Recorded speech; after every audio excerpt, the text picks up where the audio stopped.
Alrighty, people. How you living? Here. How you feeling? Talk it up. Badaki, it's a great day. Why is it a good day? Anything you've been working on that, you know, kind of getting released today? Anything in particular? I mean, there's a couple different changes if you take a look Little in different details. areas of your screen, Yeah. and we'll continue to get into it. I mean, nice little facelift. Okay. Nice little facelift. You know? Yeah. Nice little facelift. Can see that.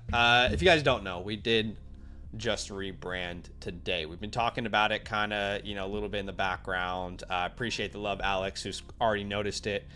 Some people might not even notice it because it's just the small little details, like Badaki said. So, like, for example, that top right corner is part of our new branding, right? We actually have a good friend who helped us kind of bring the motion graphics to life. We'll showcase some stuff today, like the playbook ad and different little things that popped up here and there. But we definitely need a new rebrand. We've been waiting on it for a hot minute. Badaki's been in the nitty gritty, getting it all together. Honestly, since like August. Yeah. Like, that's how far back it's been. Yeah. And we just almost wish I could like just now. show them like the branding package so they can see, but you'll see it in everything that we do. Yeah. Daniel Macy's here, says 59 days until the NFL draft. You love to see it. What's up, Albert? Welcome in. What's up, Jordan? In the building. Appreciate your styles. Very kind. Faulty's here. Jordan's here. Sammy Stack says, love the new look. This is like when Zach buzzed his head that one time. Jordan says his aura was off at the beginning.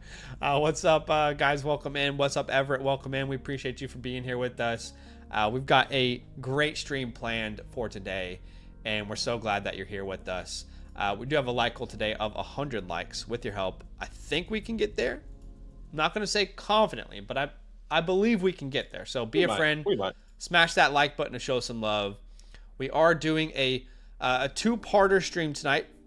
The first part is a Dynasty rookie draft. The second part is reviewing some of your Dynasty teams and getting some of you guys the playbook. So it's going to be a good night. I'm excited for it. And if you guys are out there and you want to join today's rookie mock draft, how can they get in? How can they get into this mock draft with us? Join our Discord. That link is in the description, and I'll put that link in the chat here for you. Okay. Go there. Join our Discord. Go to the Fantasyland tab with the orange footballs. Then go to announcements. That's how you can join each and every mock draft, whether you are watching now or later. That is how you can join each and every mock draft if you go there. Okay, and I'll send that link out if it is. Well, it is first come first serve. Basically, what I'm trying to say. Yeah. I'm going to copy this link. I'm going to join this mock draft myself, and then I'll send that out. Nice little tip. That's what she said. Use a phone. I mean, use a computer, not a phone. Nice little tip. False information straight away. I know. 3, 2, 1. There you go. All right. So that link is going to be sent out, and we have to ask you guys to let's all collectively take a deep breath. And Scribble says, not gonna lie, I was confused when I clicked first and saw a different logo. Yes. So the branding is changing, which is great to see. It's definitely it looks fantastic, I think. All right. I want you to take a second, take a deep breath, and forget about the world you currently live in. We're not living in the world February 24th before the combine and no information on the NFL draft. We're going to transport ourselves into a new reality that our intern Sammy Stacks has given us. If Sammy. This is how the NFL draft went, how would it impact Dynasty rookie drafts? And that's what we're going to ask ourselves today. That's the world that we're going to try and live in. Doesn't matter if you don't think everything's realistic or not, but how would this impact Dynasty rookie drafts? We do have a trade in this draft, okay? And Cleveland moves back from pick 2 to pick 7. Cleveland. They swap their second and third round picks, but also, which isn't featured here, New York sends a 26th first round pick. All right, it's not sent here because NFL mock draft database does not allow you to send future first round picks in trades for whatever reason. But again, Cleveland would be getting New York's 2026 first round pick in this deal as well. And we see quarterbacks go back to back off the board first in Shedeur Sanders and Cam Ward. Travis Hunter goes to the Giants. Then we see Ashton Genty at number 7 to the Browns. Haven't thought about a Browns trade back until now. And what I will say, that is an offense under Stefanski that has been built around the run game, and they haven't been able to do that since Nick Chubb's injury. So I could see that being a possibility. Ted McMillan goes to the Panthers. Great fit for him. He would definitely be what Bryce Young is missing. Tyler Warren goes to the Saints. Maybe not the sexiest spot, but, obviously he could become the number one there pretty easily. Egbuka goes to the Cowboys with pick number 12. Then we see Colson Loveland to the Seahawks. I'm not loving that, but it is a reality. Luther Burden to the Steelers. Then we see Jackson Dart. He slips into round 1. We keep hearing people say, what happens? What happens if Jackson Dart goes round 1? How would that impact Dynasty rookie drafts? Well, exactly, Badaki. We're about to find out, baby. Matthew Golden to the Baltimore Ravens. Unlucky. Then we see Jack Besh, one of the first picks in the second round to the Tennessee Titans. Omarion Hampton to the Chicago Bears. Love me some Omarion. Very exciting to watch. Elijah Arroyo, who unfortunately will not be testing at the Combine after a knee injury popped up. He goes to the Colts, pick 45. Trey Harris to the Dolphins. Caleb Johnson to the Broncos. Travion Henderson to the Packers. That's going to be really interesting to think through. Travion to the Packers. Quinshon Judkins to the Chargers. Jalen Royals, my guy, to the Houston Texans. Alec A.O. Manor to the Commanders. Harold Fannin to the Eagles. Into round 3, where Isaiah Bond is a Giant. Jaden Higgins is a Jaguar. Cam Scatterboo is a Panther. Devin Neal is a Cowboy. Tez Johnson is a Cardinal. Terrence Ferguson is a Bengal. Savion Williams to the Broncos. Xavier Restrepo to the Rams. Jalen Knoll to the Jets. Dylan Sampson ends up with the Vikings here in round 3. Gunnar Helm to the Rams. Into round number 4, where we see Ollie Gordon to the Jags. So he joins a backfield with Travis Etienne, Tank Bigsby. RJ Harvey to the Raiders. A backfield that has no one. Ty Felton to the Saints. Then we see Jalen Milroe to the Dolphins. Ricky White to the Falcons. Brashard Smith, one of my favorite players, to the Steelers. Torrey Horton to the Packers. Caden Prather to the Chargers. Jordan James to the Ravens. Trevor Etienne to the Saints. Damian Martinez. I like that pick to the Chiefs there. That's sneaky. DJ Giddens to the Giants. That's sneaky. And then if you guys want to look at round 5 and 6 and 7 on your own time, you can do so. We got names like Tootin in there, Jarquez Hunter in there, Kyle Williams, Woody Marks, Kobe Hudson. So again, this mock draft is in the description. I will also put it in the chat for you. If you want to keep up, this is the world that we're living in today. It will completely determine the way we draft in a 12-team Superflex PPR Titan Premium League. Let's get this thing going here in 3, 2, 1. I don't know if you saw the rumors or on Twitter. I don't know if it's rumors, but I saw a report the other day about how Tet is falling on draft boards and how he's not going to be a top 10 pick in the draft. And I don't know if you saw Tet is falling down draft boards? Yeah, for NFL Scout. Interesting. I'm trying to see if I can find that. I should have liked it. That's what I really should have done. Yeah, I mean, I like Tet. I don't think there's a clear number 1 in the class, but I really like Tet. I think he's as worthy of being a top 15 pick as, Tyler Warren is, if Tyler Warren's getting pushed up drafts. I mean, I think you can make an argument that Tyler Warren's going to improve your run game, but Tet's going to become this reliable Alpha X on the outside. So that's interesting. And, there's all these talks, Badaki, that, hey, wide receiver, I've seen this. Some great people I follow on Twitter, I can't remember who, have been talking about this, but they talk about the premium positions, right? Offensive line, defensive line, quarterback. Why would wide receiver not be in that conversation? Wide receivers, sometimes the top end guys are getting paid as much as the quarterbacks are right now. Justin Jefferson's getting paid $40 million or something? Wide receivers should be in that category as well. I don't think there's any reason not to draft a wide receiver high in an NFL draft. We've seen that year after year pay off for people. But you are on the clock. Cam Ward went off the board. If you guys remember, Cam Ward went to the Jets with the 2nd overall pick. Then Omarion Hampton went to the Bears.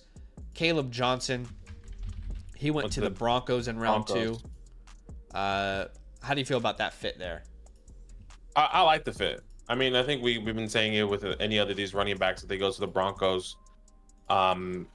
well, I doubt in the first round, but in the second round, I think it's easily a top 5, top 6 pick for me at least.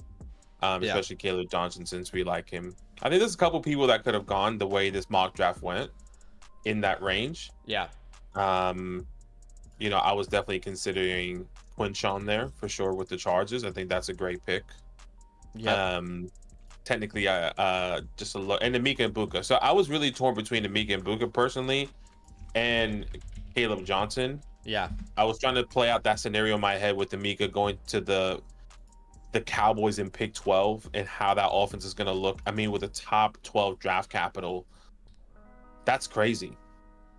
Yeah, it is. It is pretty crazy. I mean, he would be probably an instant producer. He's probably putting up what 1,100 yards as a rookie in that offense. You kind of have to imagine that, and that's why I was like, oh, do I want to go Caleb or the wide receiver that's already behind an elite wide receiver one? How high is that ceiling going to go? Yeah. Or going to be with CeeDee Lamb there. So I just went with the running back. But Shedeur Sanders off the board. He goes to the Titans, if I'm not mistaken. And you're on the clock. Number 1 overall pick, Shedeur Sanders was in this world we're living in. I am on the clock. It's an interesting place to be because I absolutely love TreVeyon Henderson, the talent. Him in Green Bay is a little confusing to wrap your head around. You can make the Jahmyr Gibbs case pretty easily. Well, not even that. Obviously, I know Josh. Sorry, I'll let you pick and then I'll give you my stuff. No, go ahead. I mean, I'm still thinking it through right now. My thought process is obviously one of my biggest concerns with Josh Jacobs coming into this year was they had that 1 year out. Are they drafting TreVeyon with that 1 year out in mind?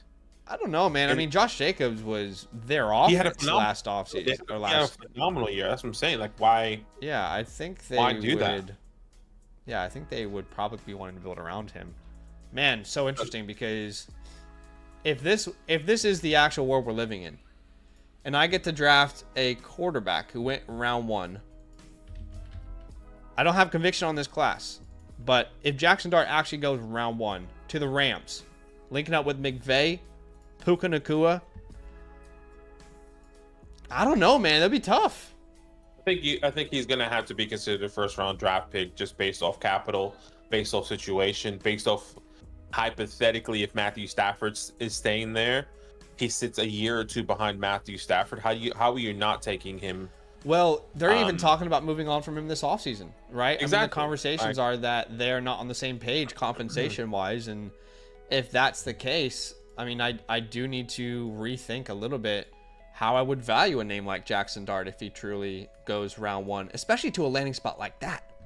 I mean, if he actually goes to the Rams, and Sean McVay's like, this is my guy for the future. And he's got Puka Nacua there, Kyron Williams. Like, oh my God. Oh Lord, I'm about to bust. How could you not be excited? I don't have any conviction on any of these quarterbacks. I don't love any of them at all. But that late in the draft, the 109, getting the Rams' future starting quarterback, I mean, would be difficult to say no. Tyler Warren went next. Remember, he was a 9th overall pick to the Saints. It's so funny with these tight ends because every day I'm seeing conversations that contradict each other. And the conversations go like this. Of course, you're going to take Tyler Warren in the top 5 of a rookie draft. Look at what Brock Bowers did last year, and look at what Sam Laporta did the year before. The tight end position is changing. Okay, valid if you feel that way. The opposite side of that is look what happened to Sam Laporta in his second year. And how many tight ends historically have done that as rookies? Is it a changing of the guard in the NFL? Is the NFL changing their expectations for these young players? Is Tyler Warren going to instantly step in and be Brock Bowers? No, he's absolutely not going to be, right? I mean, you draft Tyler Warren to improve all aspects of your offense, not just your receiving game. So there's two sides. Like, there's no way you should take a tight end that early, and other people saying that the NFL is changing. I keep seeing it day by day. Luther Burden, who ends up probably being the steal of this draft, goes in the first round to the Steelers. He was the other name I was really heavily considering there at the 109. It was either going to be Dart or Luther Burden. I love me some Luther Burden, but again, trying to live in this world. If this was actually the NFL draft and I have a first-round quarterback there who, I don't have conviction on, but he goes to a system I love, and if Sean McVay has conviction on him, tough not to take that bet right there. Yeah, I mean, I completely agree. You got to go with with the situation, and I guess in that situation is the upside, right? The upside and what he could potentially be with all that. So I agree. I think if any other quarterback, I think hell, I think even Jalen Milroe, if he goes in the first round, I think it's a conversation. I think Yeah, it's basically the Anthony you have to Richardson consider case. it. Yeah. You have to consider him in the first round of rookie drafts Yeah. in a super flex perspective. I'd love to hear from the chat. Who do you guys think is the best value in round 1? Let's talk about it. Let's have these kind of conversations here. Now, as far as super chat here from Darth Torque, I appreciate you, man. Thanks for the support. He says, if the Cowboys draft Tet and you have CD on your dynasty team, should that prevent one from picking Tet? No. I always feel like when you start to make decisions in your rookie draft that are not based off of who is the most valuable player, you're doing the wrong thing, right? If you're in a rookie draft and you're like, I can't draft Tet because I already have CD on my team and they're both Cowboys, if that was the world that we were living in.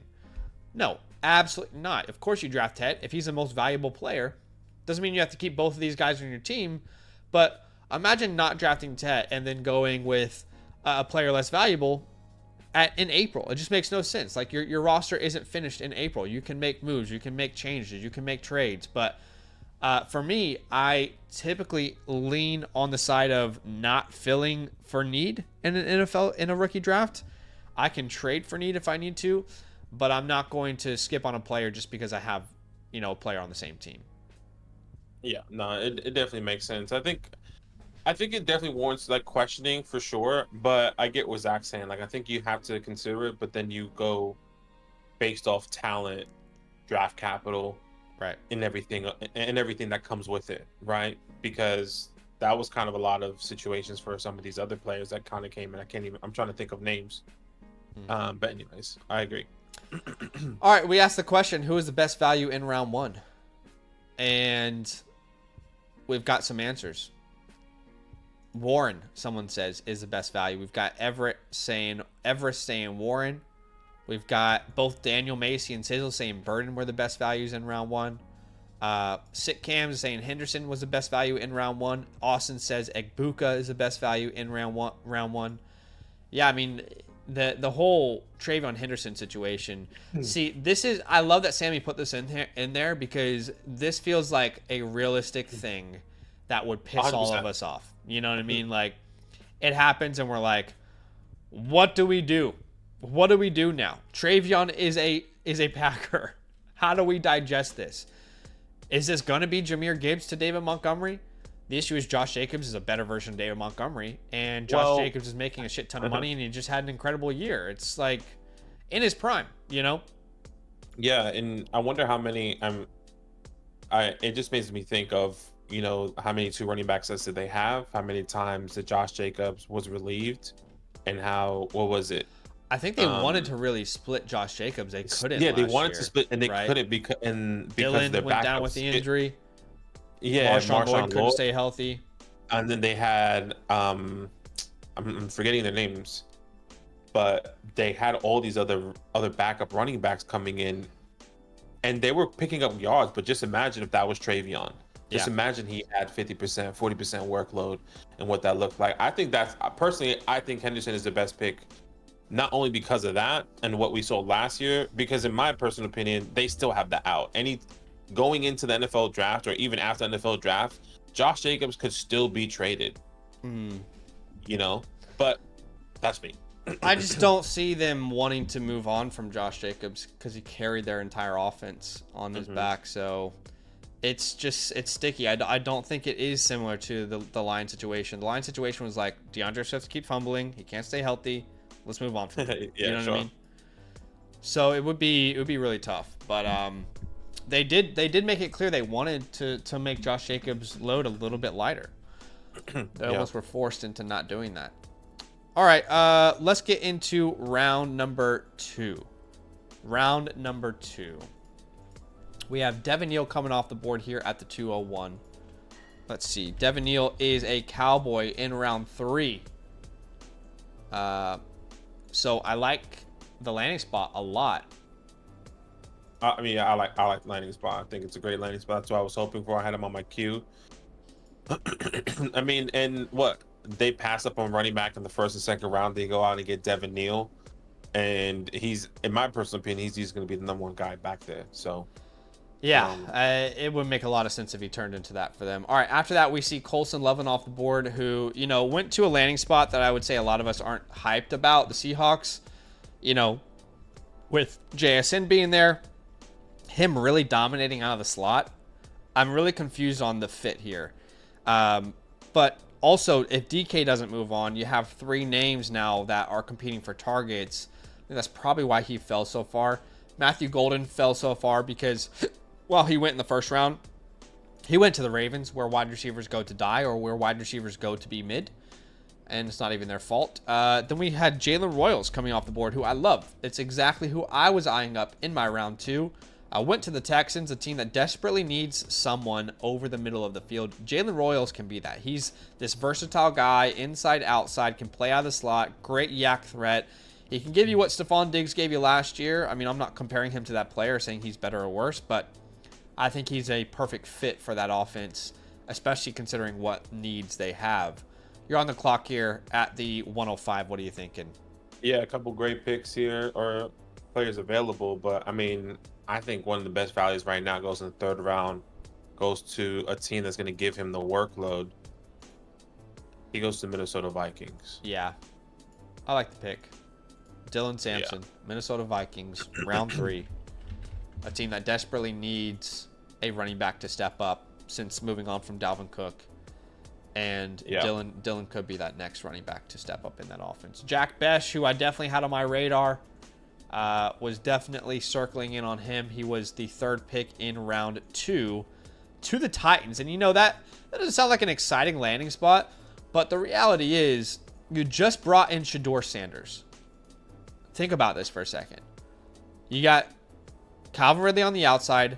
Who else is catching the ball from Shedeur Sanders? Jack Besh would spend the entire offseason building chemistry, and he'd be the perfect underneath option, you know, inside, outside, versatile, you know, type of player for Shedeur Sanders long term. So I love that. Travis Hunter may end up being the best value in the entire draft if he gets wide receiver usage there at the 207. So I like that pick a lot. Yeah. Yeah. Then Trey Harris comes off the board, who I like. I mean, he's just got such a wide range of outcomes, right? Huge range of outcomes to his profile. In the 2nd round, that's so interesting. I'm on the clock. I got some options. Where did this go? Interesting. Was that in the 4th or 3rd round? Let's see, 4th. No money. There's a player I love. The fit just. The fit he just gets lost. Awful. He gets lost for sure. Like he is. Maybe he could be what? Nah, never mind. I won't say anything. I think there is a world, if this is the guy I'm thinking of that you like. Yeah. I think you can talk up a pathway. I mean, look. Right now, it feels like a clear cutoff for a tier. Like, if this is the world we're living in, it feels like a very clear cutoff for a tier. No obvious picks left. And I will say historical hit rates tell me not to do this. But I am going to go ahead and draft a running back in round 4 over round 3. I will take RJ Harvey off the board in this world. And the reason being is that in this world, RJ Harvey went, yes, in round 4. I'll give that to you. But he went to the Raiders. A team that desperately wants to run the ball, right? Hiring Chip Kelly, who was the offensive coordinator for Ohio State, bringing in obviously Pete Carroll, who his entire, you know, Super Bowl teams were built off defense and run, right? And just efficient quarterback play. They have nobody in that running back room that can compete with RJ Harvey. I just think he's the guy from day one. Of course, the other name, I love me some Cam Scatterboo, but for him to go to Carolina, it just is very confusing for me to project. I don't know how to project this. Is this like one round later version of Zach Charbonnet going to the Seahawks, where it's like, we love Cam Scatterboo, we think he can be a starter, but let's be honest, they got Chuba Hubbard there already. Chuba Hubbard's already their starter.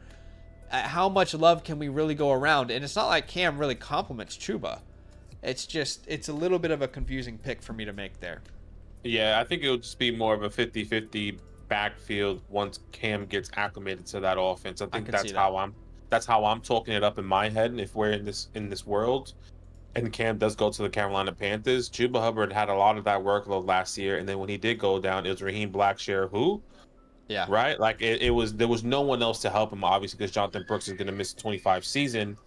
So you draft another running back, a guy that can clearly run it down your throat, pause, and and then you got Chuba and Cam.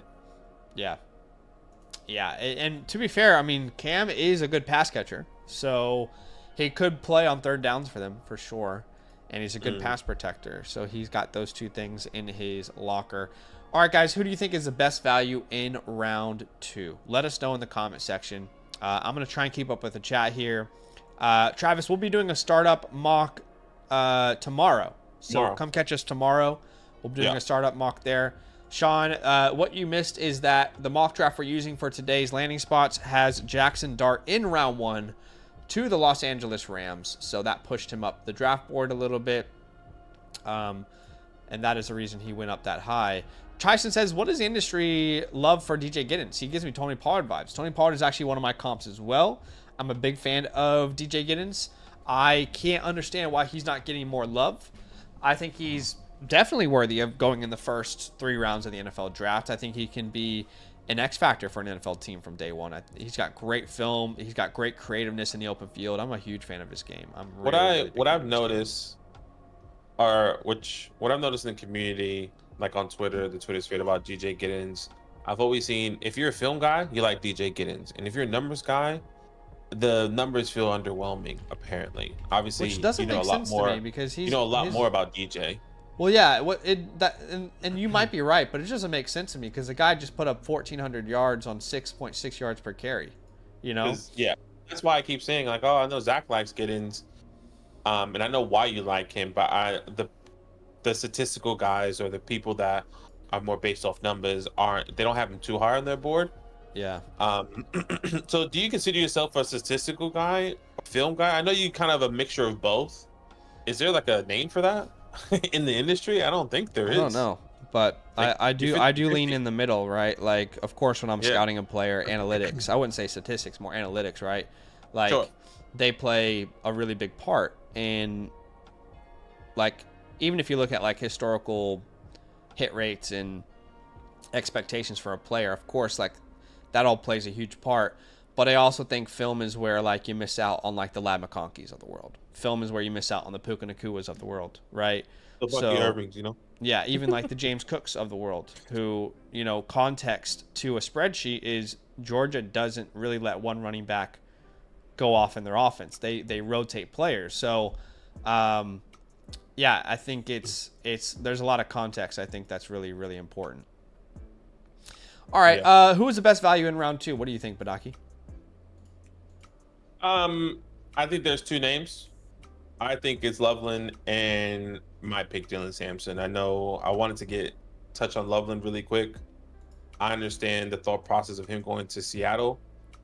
I think if they move on from DK, whether it's now, if I'm not mistaken, he has another year on his contract. I think Loveland's going to be the guy taking over that middle. Sure. Or not taking over the middle of the field, because technically that's JSN. But that's the guy that's going to be sharing it with JSN. That's going to be a big body threat. So, yeah. I like Loveland and Sampson. I was caught off guard by this comment. Zach likes analytics and physical tools, so he's an anal tool guy. Which I'll leave that there. What does the chat say here? Paul says probably Sampson or Arroyo as the best values. Everett says Trey Harris is the best value. We've got a couple people saying Sampson there. Cam Ward, Giddens is my GOAT. Y'all ready for the underwear Olympics? Yes, I'm ready for the overreactions of the underwear Olympics. Absolutely. All right, let's get into round 3 here. Do us a favor, hit that like button to show some love on today's stream. We do have a like goal today of 100 likes. With your help, I think we can get there. We're already halfway there, which is awesome. But be a friend, smash that like button to show some love. Let's get to 100. That is our goal. With your help, I know we can do it. I really like the Jack Besh pick. I'll just say, I want to throw that out there. I kind of already explained why, but he went to Tennessee, and it was early second round. Jack Bech was. 35th overall pick to the Tennessee Titans. And, you know, they also drafted Shedeur Sanders. I just think they need weapons to step up like Jack Bech. Sanders and Bech would have the entire offseason to build chemistry at rookie camp and OTAs and everything. And they need someone beyond Calvin Ridley to make an impact on that offense. So I like the Jack Bech pick a lot. Sammy says, who picked Bech? Must be smart and handsome. Yeah, must be. Must be. I mean, let's show Sammy Stack some love, though, right? I mean, trying to find a 7-round mock draft is impossible. So he's been very helpful in trying to make that a reality for us. Brashard Smith, Ollie Gordon coming off the board. I think Ollie Gordon is a great athlete. I'll leave it at that. Tez Johnson also coming off the board here. Brashard Smith went to the Steelers, I believe, in round 4. Was that where he went off the board? Round 4 to the Steelers. Ollie Gordon was round 4 to the Jaguars. Tez Johnson went to the Cardinals in round 3. Kind of your Greg Dortch replacement, maybe long term. Damian Martinez was probably my favorite pick so far in round 3. He went to the Chiefs in round 4. And that is a situation where you could pretty easily see him contribute to that offense from day one. I mean, they desperately need an efficient, effective runner, and Damian can be that for him. I mean, if this is the world we're living in, I'm not sure Damian wouldn't be a second-round pick for me. So to get him at the 302, I think that's incredible value. I'm just figuring out my pick here. You're good. Lots of great options still available. Lots of still options. A lot of great options still available here. You got 15 seconds on the clock. In fact, I need to start thinking about my pick. I got 2 people here. There's a sneaky one here. I think I'm going to take Jarquez Hunter. Okay. He goes to the Bengals in the 5th round. That kind of just gives me more of a belief in Chase Brown, but maybe it's a 1-2 punch type of deal. I don't know. Right. Okay. There's another wide receiver I do like, but I think they also drafted somebody else. Ellick came off the board there. I probably would have taken Ellick if he was available. You know, I'm not the biggest fan of the player, but it's the 3rd round. It's the 2nd round wide receiver available. Yeah, that's true. I didn't see that. Savion Williams comes off the board there. He went to the Broncos in round 3. Broncos do really need an explosive player like that, so that makes a ton of sense. That was also a name I was eyeing up, Harold Fannin, who was the last pick in the 2nd round to the Eagles. Now, it's an offense that runs the ball more than anyone else, throws the ball less than anyone else, but that would probably be your long-term Dallas Goedert replacement. So I don't mind that at all. Yeah, Alec was a good pick. I didn't look up Alec. Really missed out on him. Yeah, I got a couple options here available to me. Jarquez, yeah. Well, have you heard the reports that the Jags are looking to cut Christian Kirk? I haven't seen that one, no. Which it wouldn't surprise me. I think that was they were trying to trade him during the season, and then he broke his collarbone. He was going to be traded after that Sunday, and he broke his collarbone. Yeah. They had a deal in place with, I forgot what team it was. Yeah. I think it was the Steelers, actually. Was it the Steelers? Yeah, I think it was Steelers. It's one of those names, but this is what's going to lead me towards the Jaden Higgins pick here. He goes round 3, but, you know, an offense that, you know, now has the leadership, if you will, of Liam Cohen. And I think he's a good player. I like the situation with him kind of being a complement to Brian Thomas. I'll take Jaden Higgins there at the 309. And I've always said I feel like Jaden Higgins would be a better big slot than an outside X. I know a lot of people compare him to Drake London and they automatically think outside, which I think is a little too crazy to compare him to Drake London. But if you think about it, where did Drake London have most of his success this year? He played a ton of the slot. So I think a big slot would be a great outcome for a name like Jaden Higgins. So I'll take him off the board there, round 3. I like that value. Restrepo went next. He was the the pick by the Rams in round number 3. So that's probably an underrated pick there as well, thinking about, Cooper Kupp probably moving on. Harold fan. I like the Isaiah Bond pick a lot. Yeah, that's what I had on my queue. And then they also took Travis Hunter. So I was like, well, he would be just prioritized over. Sure. But I think if Travis Hunter goes to the Giants, he's just going to have a bigger package on defense than on offense. He's going to have a package on offense. Yeah. Because we need a cornerback. Jordan James is a fantastic pick. He was the last running back left in round 4, or one of the last running backs left in round 4. He went to the Ravens. And if at any point, we see a breakdown in Derrick Henry, Jordan James is primed for a bigger role there. So I like that Jordan James pick a lot. Y'all know I love me some Scootin' Bashul Tootin'. Where did Tootin' go in this world? Tootin'. He went to the Tampa Bay Buccaneers in the 5th round. Oh, yeah. Hate the landing spot. Just unlucky, am I right? Unlucky Eagles? Not ideal. Jaden Blue goes off the board next. I'm not even sure. Okay, so I was going to say, was he drafted? He was in the 7th round. He was drafted. Quinn Ewers comes off the board. And unfortunately, I hate to tell you, Daniel Macy, but you just cursed your entire team there.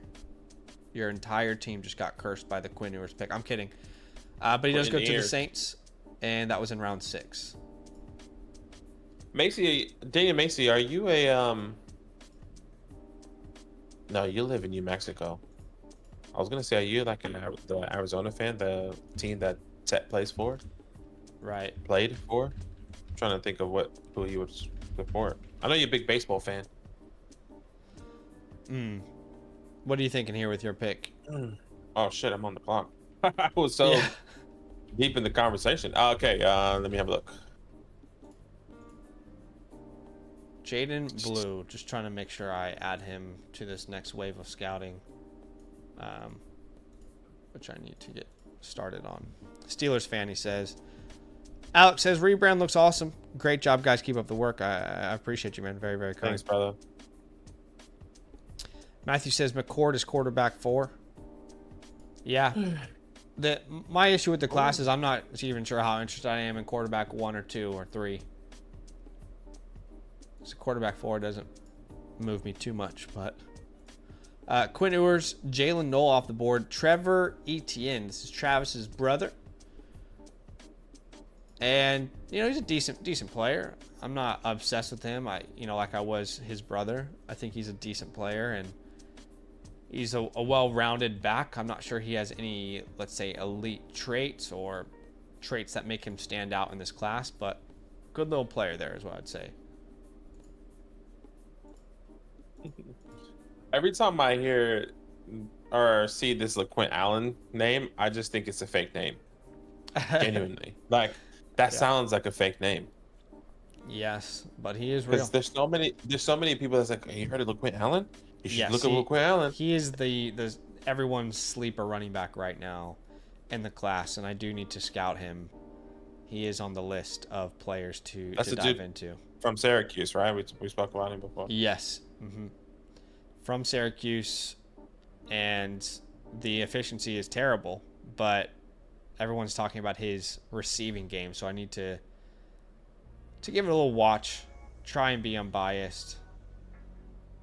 Man. It sounds like a Key and Peele skit name. That's actually so true, Matthew. It's hilarious. I am in a very tricky spot here. Nothing is really standing out to me, if I'm being honest with you. There's a wide receiver I love, but he's in a landing spot that I cannot picture him making an impact for fantasy.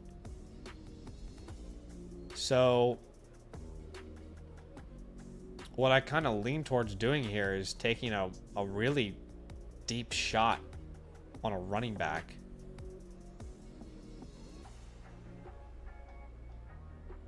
And should we do it for fun? Sure. Look, I shouldn't be stupid. So I'm not going to. And we're going to take a tight end in round 3 who went to the Rams. We'll take Gunnar Helm off the board here. I do think it's a good tight end class. I would not be shocked if we get some 3rd and 4th round rookie draft tight ends who end up being real big steals in this class. It's a good class. It's a deep class. There's like 5 or 6 starters. There's 3 probably heavy impact players at the position. So I'll take Gunnar Helm off the board there. Rashad White goes, Nice. then Woody Marks. Ricky White. What did I say? Rashad White. Oh, did I? My Rashad bad. White. My bad. Uh, Yeah, No, I like Ricky White. I feel like Ricky White is like this year's Walmart Jameson Williams. Ricky. That's the way I kind of view him a little bit myself. All right, that is the end of the rookie mock draft. I do want to take some time and answer some people's questions, so please let us know. Let's answer 5 questions from the community here. All right, let's give answer us some juicy ones. 5. Well, let's answer 5 questions from the community. Be a friend. Hit that like button to show some love. We did have a like goal of 100. We're about 35 likes off from that goal. Where did McCord go? I don't know if McCord. He went to the Browns. This is round 6. But let's answer some community questions here. Let's see. Tyson says, Zach, if you are taking film recommendations, a deep sleeper is Anthony Tyus, running back from Ohio. They played Cuse week 1 and he went off. Can 2 birds, 1 stone with LeQuint, not real Allen? All right. Yeah, I mean, of course, I'm always taking suggestions. The tough part about players like this is if you do take the time to scout them, a lot of times they go like undrafted or round 6 or 7, and then historical hit rates say they don't matter anyway. But I'll definitely keep him on the board there. Average about 5 yards per carry here. Senior.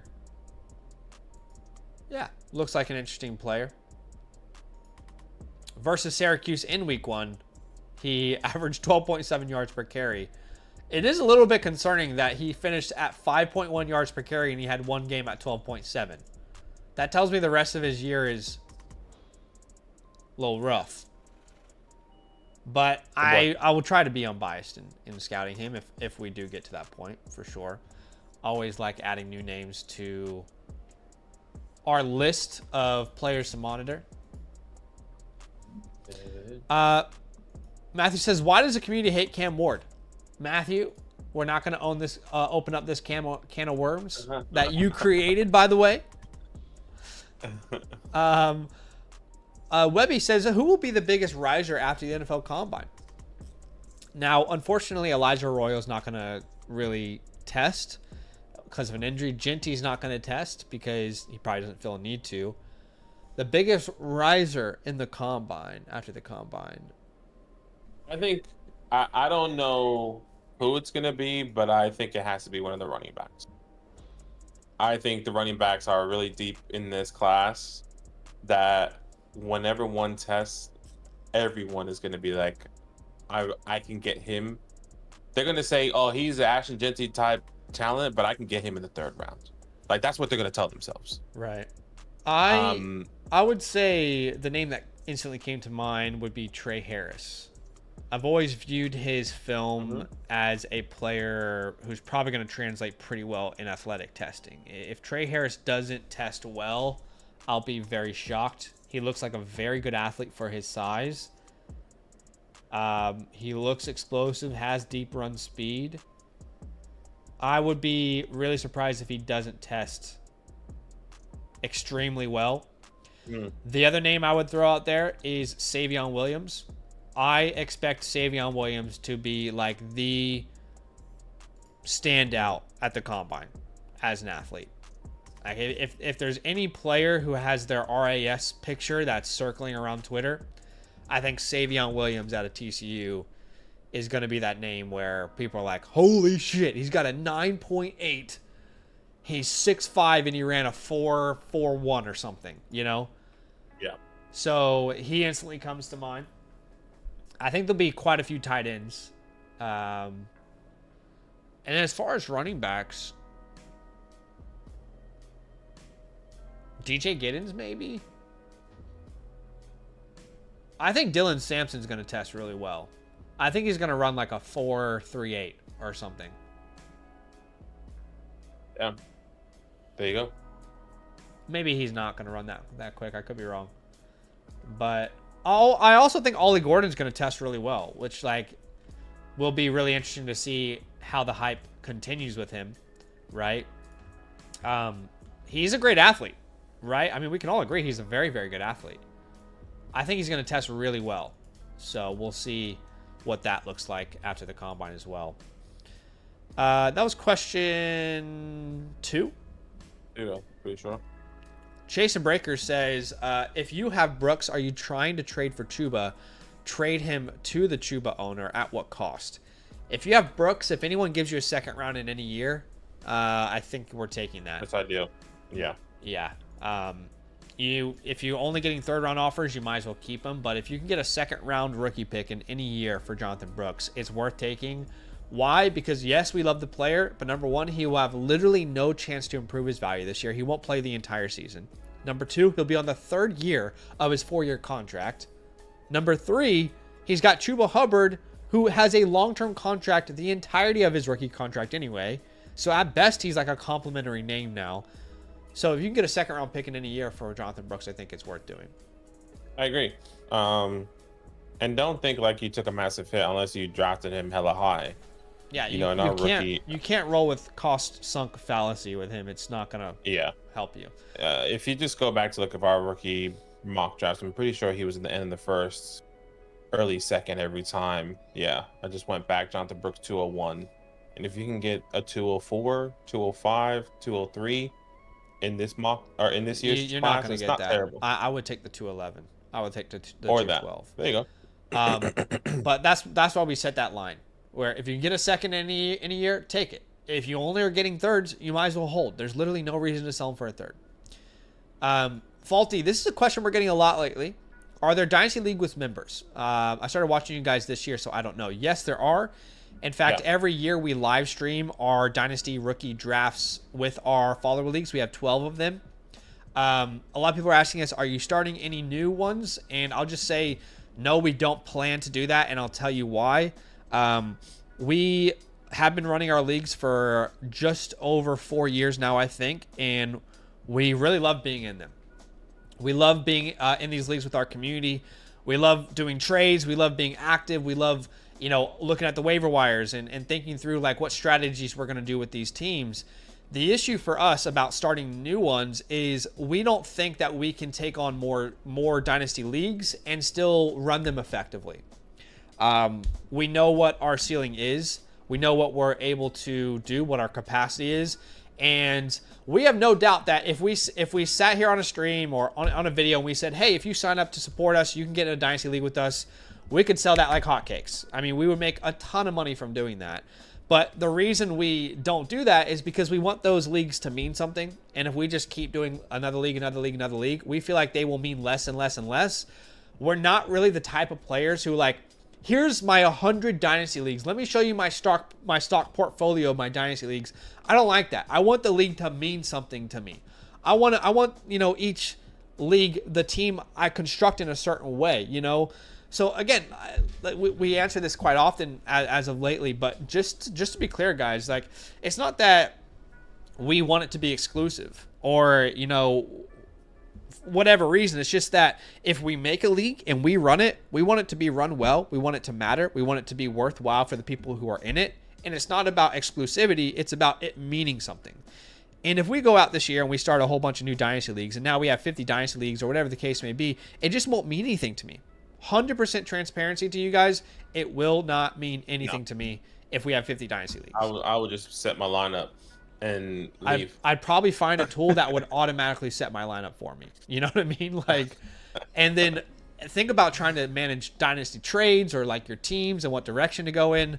So the reason we don't constantly start new leagues every offseason is because we don't feel like we can run them well or that they will matter much to us. And ultimately, if we had 50 Dynasty Leagues, you would start to hate the league you're in because we would never really be active in it. And we wouldn't be sending you trades. And we wouldn't reply to your trades, So that is why we don't, we have a wait list. And if you're a yearly member with us, definitely DM me. I'll put you on our wait list for any orphan teams that come up. But we have ran 12 leagues, about 4 years, and we have incredible relationships with those people in those leagues.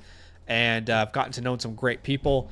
But more importantly, I actually care about winning a championship in these leagues. Like it means something to me. So beyond that, just for us, we don't have the capacity to, to just run league after league. Yeah. Appreciate you and the interest. Yeah. Yeah, we'd have to hire interns to run our league. Yeah, that's true. Hopefully you understand that. But yeah, again, if you're a yearly member, DM me. I'll put you on our wait list. Yeah, get on the wait list. I think that's huge. People typically when they get in a league with us, they don't leave because we don't really start new ones. But yeah, hopefully that makes sense. All right, that was question 3, I think. Sammy says, "What single player doing a test are you most excited about? For example, Scadaboo's 40." Okay. Well, that's a good question.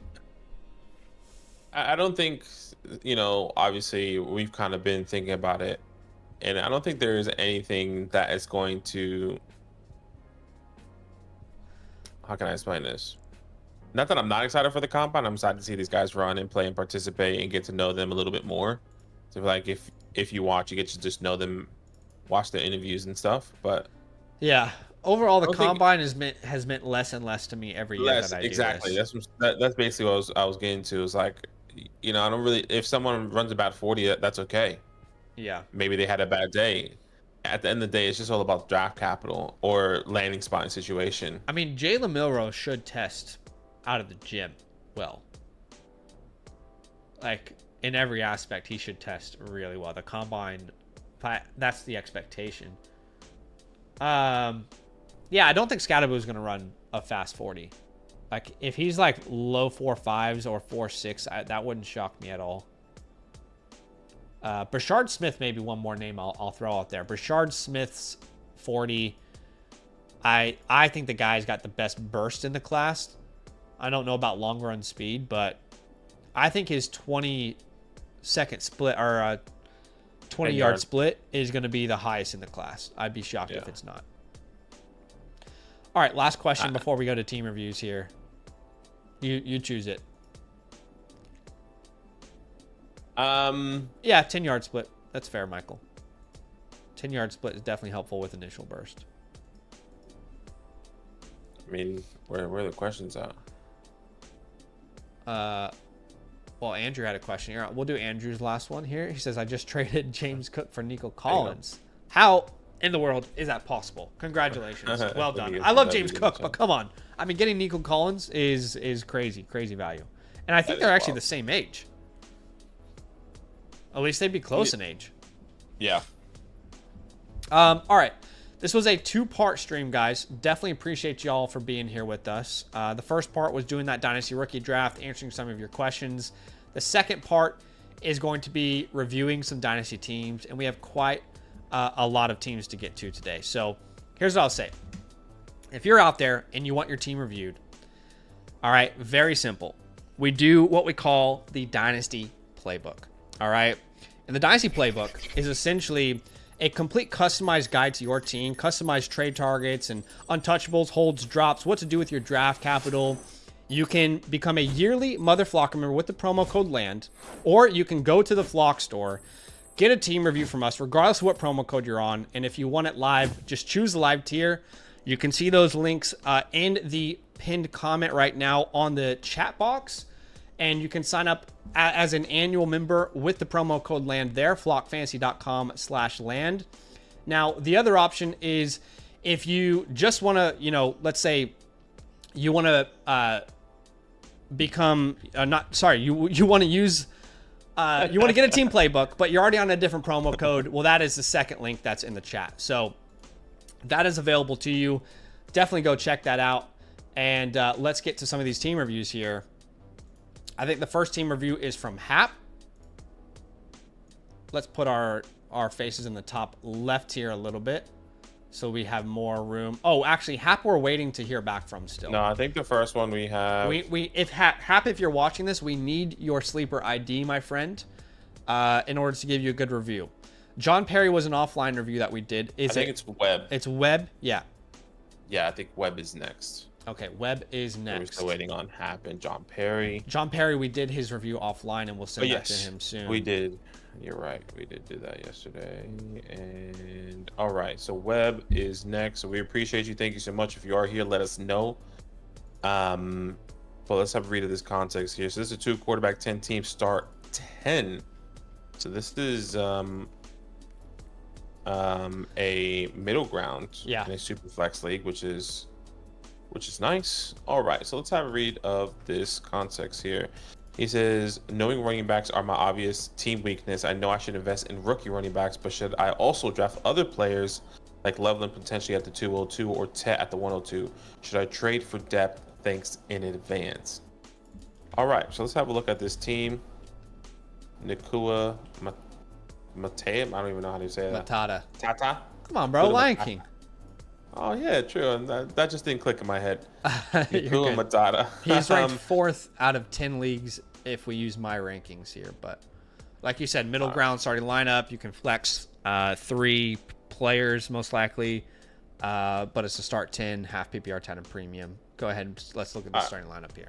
Yeah, let's have a look at this team here. At the quarterback position, Joe Burrow, Caleb Williams, but not really another quarterback in the wings. Jameis, if he gets another starting job, that could be interesting. At the running back position, like you said, you know your weakness. Charbonnet, Braylon Allen, Kendrick Millen, the list goes on. So not the strongest, but it's okay. You have draft capital. At the wide receiver position, you can start up to 5 wide receivers or 5 running backs. Puka Nacua, Ladd, JSN, Jameson, Keon, Bateman, and the list goes on. So you do kind of fall off, I would say, after Keon.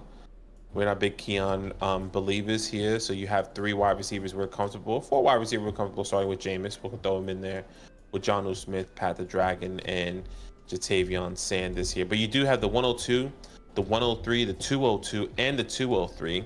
And you have 2 first-round picks. I'm assuming your own and Marvin's first-round pick, which is pretty good, having 2 first-round picks in 2026. So you're in there, brother.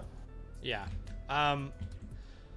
Yeah, so he's got the 102 and the 103, like you said.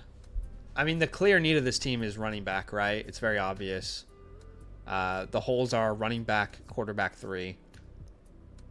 I guess you could say tight end, but if Jonnu Smith lives another year, that could really be helpful. It's good class to need running back, that's for sure. I think when we look at pathways for this team, this feels, because he's got 2 firsts and 26. This feels like somewhere between like a sleeper and a 1-year punt. Where does your intuition lead you here? Because I think there's a scenario here where we could draft. The issue is the 102 is not going to be like running back best player available. It's probably going to be Tet McMillan. But if we added Tet, that wouldn't be harmful. We could still add him to this team because you kind of need a flex anyway. And then we could add a running back to at the 103. I still think this is a 1-year punt. Caleb has to take another step, right? These running backs have to prove themselves when we draft them. And you're still no like superstar tight end there. I think it's more 1-year punt than it is sleeper, but it's close between them. Where do you lean? Yeah, I'm trying to think of what he can do here. I mean, I'm not gonna down tier Puka. Ladd, he can't really move anything. I would say this: if Jonnu Smith stays for another year, let's just say we need Jonnu Smith stayed for this year, I think this is a sleeper team. I kind of lean that. Because if he does, like, I think it all depends on the tight end position. If you have running back and tight end position that is non-existent, 1-year punt. But if you knew Jonnu Smith was locked in for another year, this is a sleeper team with the moves with the capital that we have.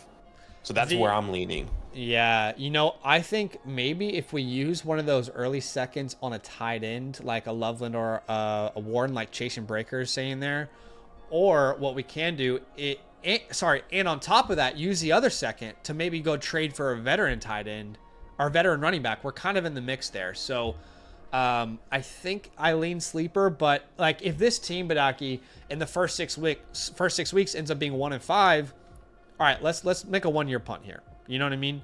Let's transition this to a 1-year punt. Yeah. And Michael, we definitely understand that Jonnu will be back. I think what Badaki was trying to convey is if that role is still the same, right? If he's still making an impact for your dynasty teams, because it's only been 1 year really when we've been able to rely on him. So just keep that in mind as we go here. Okay, so let's give this a team grade as of today. Your starting lineup is Burrow, Caleb Williams, 2 ghost running backs, Puka Nacua, London, Jonnu Smith.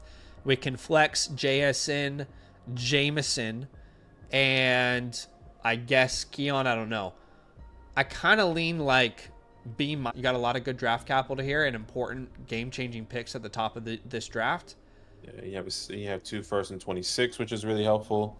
Untouchables. I guess if there are untouchables, it's Burrow, Puka. Yeah, you can debate whether these guys are untouchable or not. As far as the holds on this team,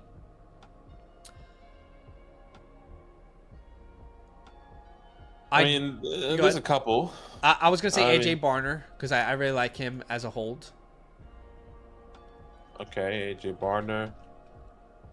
I mean, I'm just going to go down the list, right? You can throw Jordan Whittington there. You can throw Zach Charbonnet in there. Those are probably the 2 other guys that I can see that I would want to hold. Yeah. Yeah. I'm also on board. Like if you need another hold, both Kendre Miller and Deontay Johnson. Deontay Johnson just purely because I do think he signed somewhere this offseason and is involved. I don't think you go from like getting 7 catches, 80 yards, and a touchdown every week with Andy Dalton to just being a non-factor in the NFL. Like I just don't think he was traded to an environment that was going to suit him. I'm not talking about him as a good player, but I think he's worth holding because you could trade him maybe for a second in the future. And then Kendre Miller, just new staff. I want to see what they think about him. He's still a very young player. All right. I like that a lot. Should we go to the chalkboard here? Yeah, we can. All right, let's think through. By the way, you're going to drop some of these quarterbacks. So you can drop Tanner McGee and Davis Mills. Oh, yeah. No, that's a great point, actually. Badgett, Mills, McGee, they definitely can be dropped. Those guys can be gone just to get rid. And if you need other people... pick up Andy Dalton instead, by the way, because he's actually like a backup. Yeah. Well, a lot of these guys are backups, but yeah, if you need to drop other people, Bub Means, John Mechie, if you wanted to, Emmanuel Wilson, Big ol' Roscoe. Yeah. If you needed to drop anyone else. All right, let's think about this draft capital here. All right, what is the best way to utilize it? Maybe it's a combination of sticking and picking as well as, maybe trading for some veterans if we want to go like that sleeper route. I think it's like a combination of those two options here.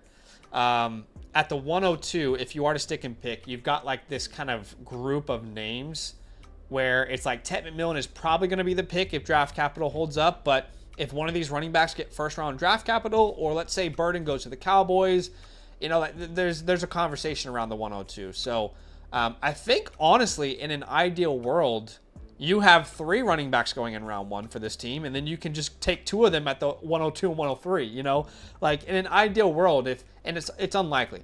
But if Hampton and Henderson both go in round 1, that's your 102 and your 103 on this team, and then you're starting to cook with some gas here when you look at this team and its needs.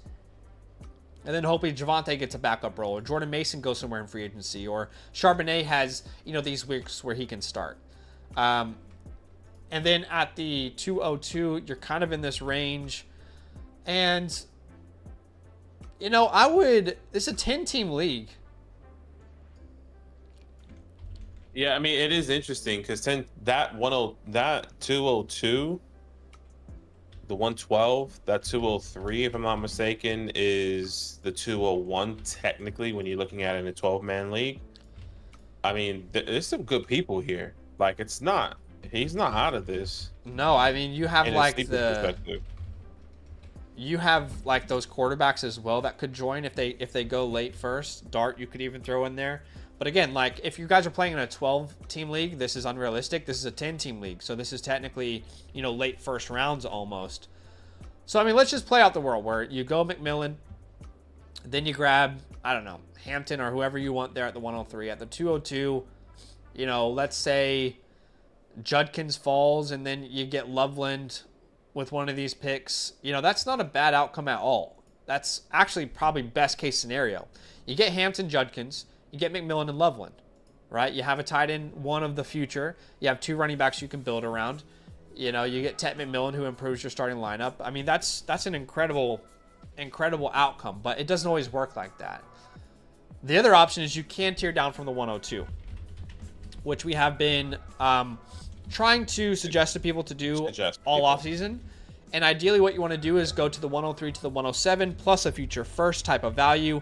That's what we would like to do. And obviously, the 102 is going to be more valuable than any other pick like the 103 to the 107 after the NFL draft, right? That's just the case. But is it more valuable than the 104 and a future first value? Is it more valuable than the 106 and a future first? Typically, history tells us no, it's not. In fact, if you look at the last, 10 years of rookie drafts, the most valuable player is most often found outside of the top 2 picks. And obviously that's math because you have picks 103 to 112. It's a greater chance of having the best player than just 2 picks in the first 2 picks of the draft. But you're not always missing out on the best player when you do deals like this anyway. Now he already has a 103, so we can't tear down to there. But let's try and find the team that has the 104 here and just see what a deal would look like. Well, I have the 105 team, which is Steamed Barkley. This is definitely a competing team, and they need wide receivers. So I could see this team wanting to grab Genty and then Tet. I could definitely see that being a possibility. Yeah, no question. I was looking at this team 2. I think 105. Could you do 105 and Sam Laporta?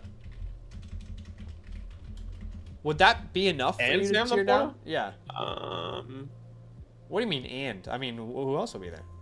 I don't think someone will pay Sam Laporta and the 105 for the one. Are you just saying for the 102 straight up? Yeah. That's why that was my and. Right. You don't think someone would consider that? I don't think so, because I think people still value Sam Laporta significantly high. Okay, maybe I'm off mark here then. I feel like it's a really sour time on Sam Laporta. Let's see what KTC says here. Okay, yeah. You're not far off, but I mean, no, you're definitely not far off. What do you have? The 202? Yeah. So okay, when did KTC add in the 202? I'd add Keon Coleman. Yeah, I'm happy to do Keon Coleman. And then if they can throw me back. I'm not saying I don't want that. I'm just saying I don't think that's truly possible. But it's a step to get into the door. If they can throw me back to 207, we'll have a deal there. Yeah, we can start there. I like that. Okay. I could very well have just been off there with my evaluation. But let's be honest. If the draft settles a certain way, the 102 could gain value, right? And no that question. Could be a possibility. And it goes without saying, but in case we need to clarify, your draft picks will be more valuable in April, so you don't need to tear down unless you get the value that you actually want right now. Yeah. You could also go a different route where you go the 105. We don't really want his future picks because I think his team's going to be pretty good. But what about buying low on Dak Prescott here? 105 plus Dak Prescott. He is extremely cheap, and we can find out a way to meet in the middle there. But he's the cheapest he's ever been at quarterback 22. I mean, do we do the same thing? We add Keon Coleman, and then we want the 207 back, that same type of structure? Yep. Not that you can't keep Keon Coleman, by the way, or we are desperate to move him. It's just more he can be a piece to get a deal done.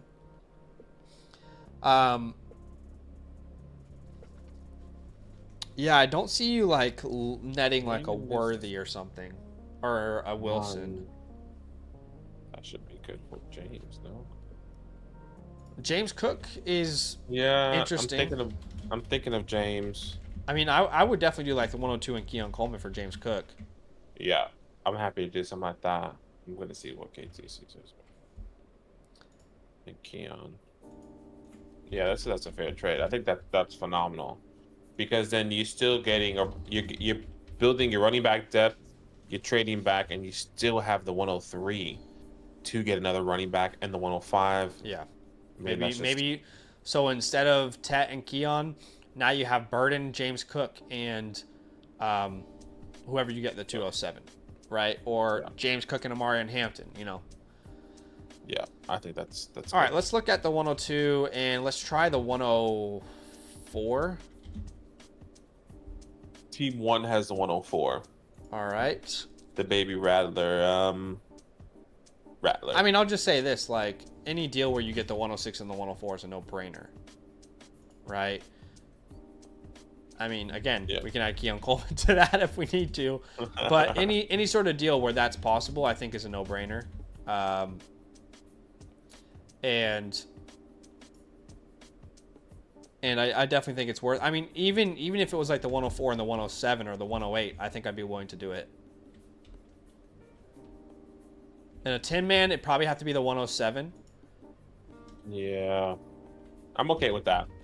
And then again, we can putting yourself in a great position. Yeah, putting yourself in a great position to still stay in that tier of running backs. And wide receivers, because obviously, Zach has those top 3 wide receivers all in that same tier. Yeah. Including Travis, right? So Puffy says, nobody's given 2 firsts for the 102 or Laporta in the 105. McMillan has limited value in this draft. The 102 is arguably the worst spot this year. I would say the 102 is probably the second best spot in this year as far as power and leverage. I don't understand any other narrative. But what we have the awesome privilege of, Puffy, is helping people create real trades and seeing them pull it off in their league every single week, every weekday. We also have the awesome privilege of having an entire database of seeing real trades and real leagues and seeing people pull this off. So, people love to say, this isn't happening in any league. It's not happening in your league, maybe, but doesn't mean that people can't try in their league, because we are helping people pull off deals like this literally every single week. I mean, I literally made a video about this about a month ago, trading down from the 102, and the comment section is full of people saying there's no way I'm trading down from the 102. There's no way I'm giving up Tet McMillan. So, all right, maybe calm down with it. It's not happening in any league. Let's open a door. If you're not trying to open up any door, you're not getting through it, right? You got to open the door and see what's possible. It might not happen in your league. Doesn't mean that someone should not try in their league. I don't think you can pull something like this off, but in case it's not obvious enough, if you can get like a Brian Thomas for the 102, then obviously that would be a no-brainer. I mean, would you pay like Brian Thomas in the 203 or something? Yeah, like that was my next question. Like I would be okay to throw a second at him to get an elite guy like BTJ there. Yeah. I agree. Once again, let's just see what KTC. I think 102 should be a good enough even value. I could be wrong. No, I think Brian's going to be more valuable, but it won't be far off. You're right. It is off. And then in some of these deals, like if you can have like a Jalen Wright thrown in, like for example, we add Jalen Wright here, and and then what we'll end up doing is throwing the 403 at them or something, like see how far you can stretch it. Yeah, that's what she said. Yeah, I mean, it's what you like to hear, I guess. All right, let's go even further down. So let's think like the 107. Well, that guy has all those picks. Well, that guy had the 107, yeah. So I think that pretty much that's probably the furthest furthest we wanted to go. I mean, you could go like 107.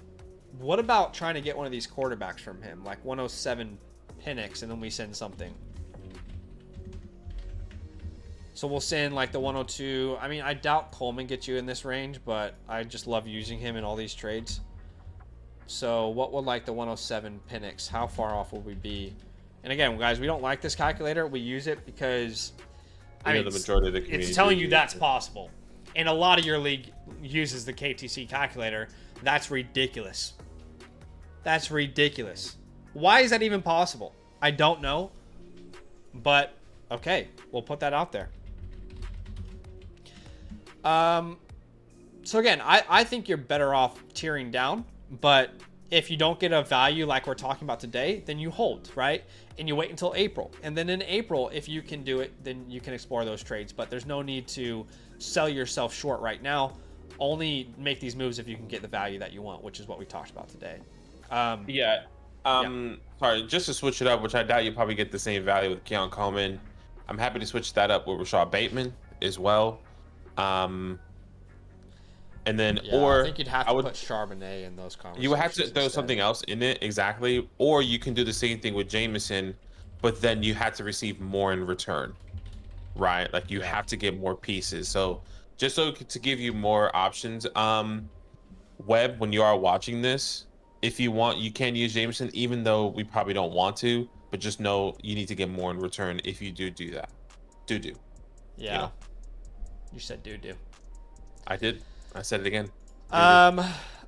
Okay, the only other thing that I can think of here is like if you can sell Javonte Williams for something.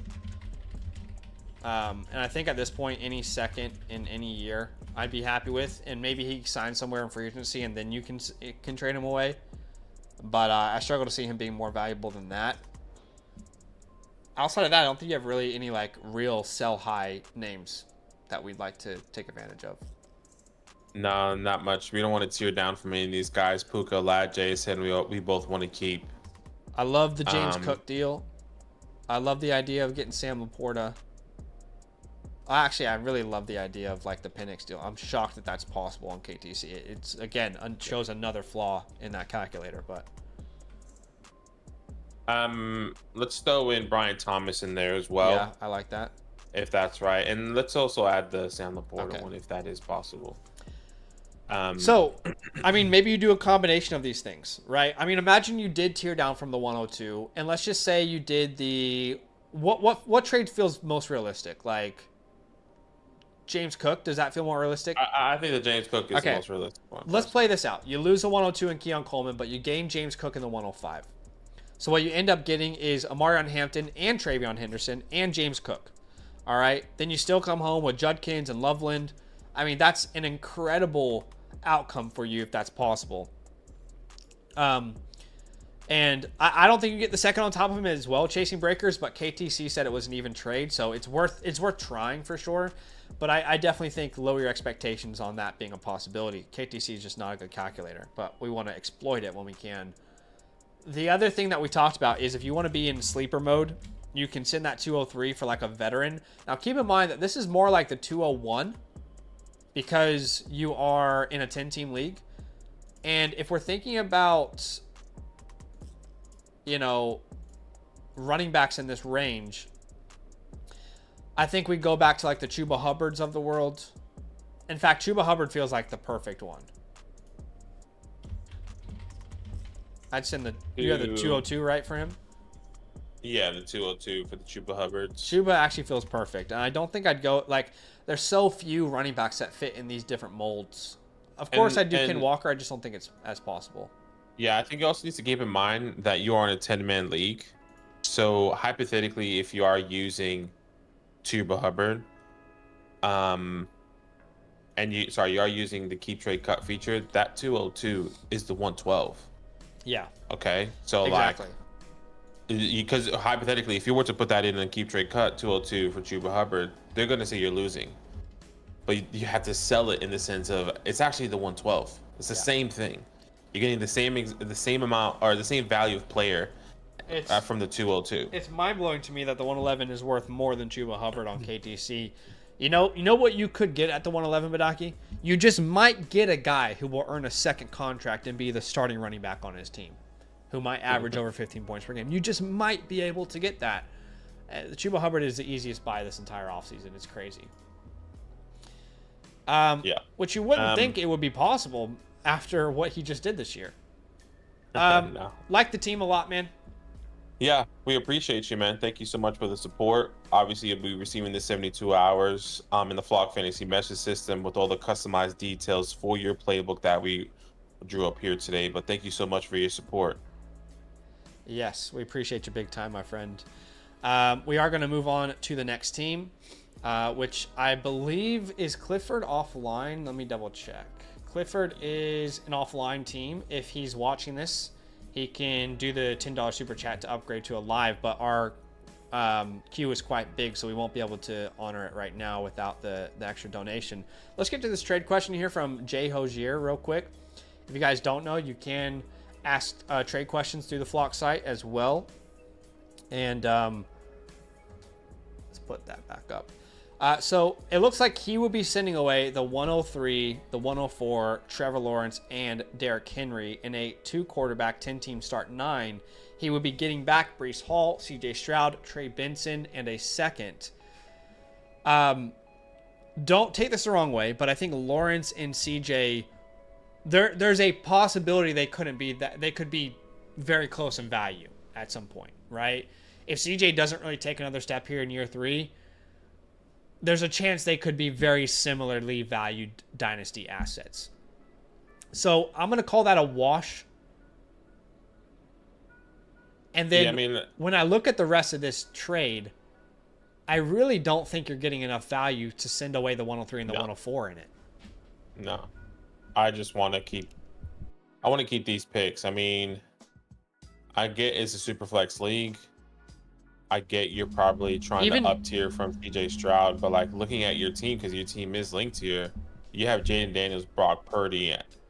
I think it's best to just keep what you have in these picks. You have the 101, 102, 103, 104, you have the 101 to the 104. But brother, you can just stick or pick, or kind of just do what we've been talking all off season. It's trading these picks for studs, right? I mean, yeah, you're there. Yeah, I mean, especially in like a Superflex 10-team league, CJ Stroud wasn't even startable last year in a Superflex 10-team league. He was in 12-team leagues because you had to. But, yeah, I love Benson. I think Breece is a good buy. But I think this is paying too much to do a perceived upgrade. You know, it seems like it's far too in favor of this side. I mean, I might say remove the 103, and then you feel like you're more in the ballpark. So if we want to offer a counter, remove the 103, and then you're a little bit more in that ballpark there, I think. Yeah. That's closer, at least. Yeah, that is closer, but thank you so much for that, man. All right, the next team we're going to review today is it Hayes? Yeah, Hayes. Is that right? Yeah, because Clifford's an offline one. Yeah, Hayes is the next live one. Okay, and if you guys are out there and you want to know how to get your team reviewed, very simple, guys. Check out the pinned comment. In fact, let me put a new comment there for you guys. flockfantasy.com/land. Playbook is a customized game plan for your offseason with trade targets and what to do with those important positions, how to use your draft capital. You can become an annual Mother Flocker member with the promo code LAND, or you can buy one through the Flock store, regardless of what promo code you're on. Just choose a live tier if you want it done live. The pinned comment is already in the chat box. It's also in the description, but flockfantasy.com/land. Again, annual Mother Flocker member, or you can go to the Flock store and, get a team review through the store, right? If you're on promo code Flock, let's say, you can still get a review from us that way. All right, Hayes is next up here. Do you want to read the context for us? Yeah, man, we appreciate you. Thank you so much for the support. And his context says, I'd like to compete, but don't know if that's the right call to make. We'd love to hear your thoughts on what to do with my draft capital. I've tried to shop my quarterbacks, but no one wants to pull the trigger until free agency /draft getting settled. I need running backs and tight end targeting those in my draft as of now. Okay, so this is a 2-quarterback, 12-team start 10. So same thing as the last team that we just reviewed, is the middle ground, starting up to 5 wide receivers or 5 running backs in that flex position. And you're currently ranked first, Marlboro Golds. All right, let's have a look at this team. Joe Burrow, Drake London, Jared Goff, Michael Penix, phenomenal quarterback room. We could potentially use one of these quarterbacks to sell. which you kind of were mentioning, but nobody wants to pull the trigger, and that's okay. Maybe it's best to wait because their value could rise by that time. Yeah. At the running back position, Trey Benson, Travis Etienne, the list goes on. So you are weak at running back. We can see what you can get. I can see you have a couple draft picks, which is great. 5 wide receivers you can start. We like to prioritize wide receiver in the flex position. Malik Neighbors, Marlon Harrison, JSN, Garrett Wilson, Jalen McMillan. So you're a little bit short on depth. I know you have Amari Cooper, but a little bit short on depth than what we like. And then Kyle Pitts, Noah Fant, Zach Ertz at the tight end position with the 105, 106, 109. And you do have your 26 first, which is great. Yeah. I just wanted to quickly let our devs know that team reviews aren't showing individual creator rankings. I believe they are using expert consensus right now. Okay, just want to let them know that. Sorry. No, you're fine. Okay, so it is an interesting team. I find it interesting that he's saying try to shop my quarterbacks, but no one wants to pull the trigger until free agency. Which is weird because why would anyone be afraid to buy any of these guys right now? Why would any be? I guess Goff, you could make a case because you lose a coordinator, but his team is still stacked. I think it just depends. I think it just depends on the capital that he's wanting. So if he's asking for, a top 7 pick out of these quarterbacks, they probably want to see who's that actually going to be and where they're going to go. I have a team that's not too dissimilar to this. Like I have Kyler on this team, Daniels, Herbert, Bryce Young, and for whatever reason, this league people aren't wanting to buy quarterbacks right now. So I kind of feel you, man. It's a little bit frustrating when that happens. Puffy, is this your team? Or are you talking about a different thing? Anyway, let us know if A. Hayes is with us right now, by the way. But again, thinking through the starting lineup, you've got Burrow, Goff, let's just say for now. I guess E.T. and Warren, Neighbors, Marvin, I guess Kyle Pitts, and then we need 3 more starters, which would probably be JSN, Garrett Wilson, McMillan. It's not a bad starting lineup, especially when we consider that we have this draft capital to play with. But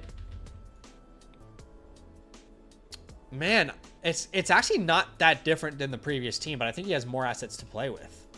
Yeah, he has more tier down options if he really wanted to. Or actually, yeah, he has more assets to play with in the sense of the quarterback position. Yeah. But 3 first-round picks already in the landing spots that we want to be in, 105, 106, 109. Yeah, so there's no tier down from these picks, but no. He has more assets to play with that quarterback room for sure. Yeah, I agree. Yeah, I'm trying to think of the right pathway for this guy. I think it's similar, like you said. I mean, I think he can compete. I think, yeah. So, well, are you saying he's a contender or a sleeper? I don't think contender because his roster isn't good enough to be in that category yet. Yeah. But I do think sleeper is the right pathway for this guy. Yeah, I think sleeper is the right pathway because of the players that we can move. And you're playing with house money. Yeah, and like, look, the tight end room is technically better than what we saw last time, even though Kyle Pitts is not the guy that we hoped for him to be. Zach Ertz, if he stays with the Commanders, like you have startable name, yeah, and he also has startable tight ends like Etienne and Warren are at least startable. I don't know how well we're using that word startable, but they're usable.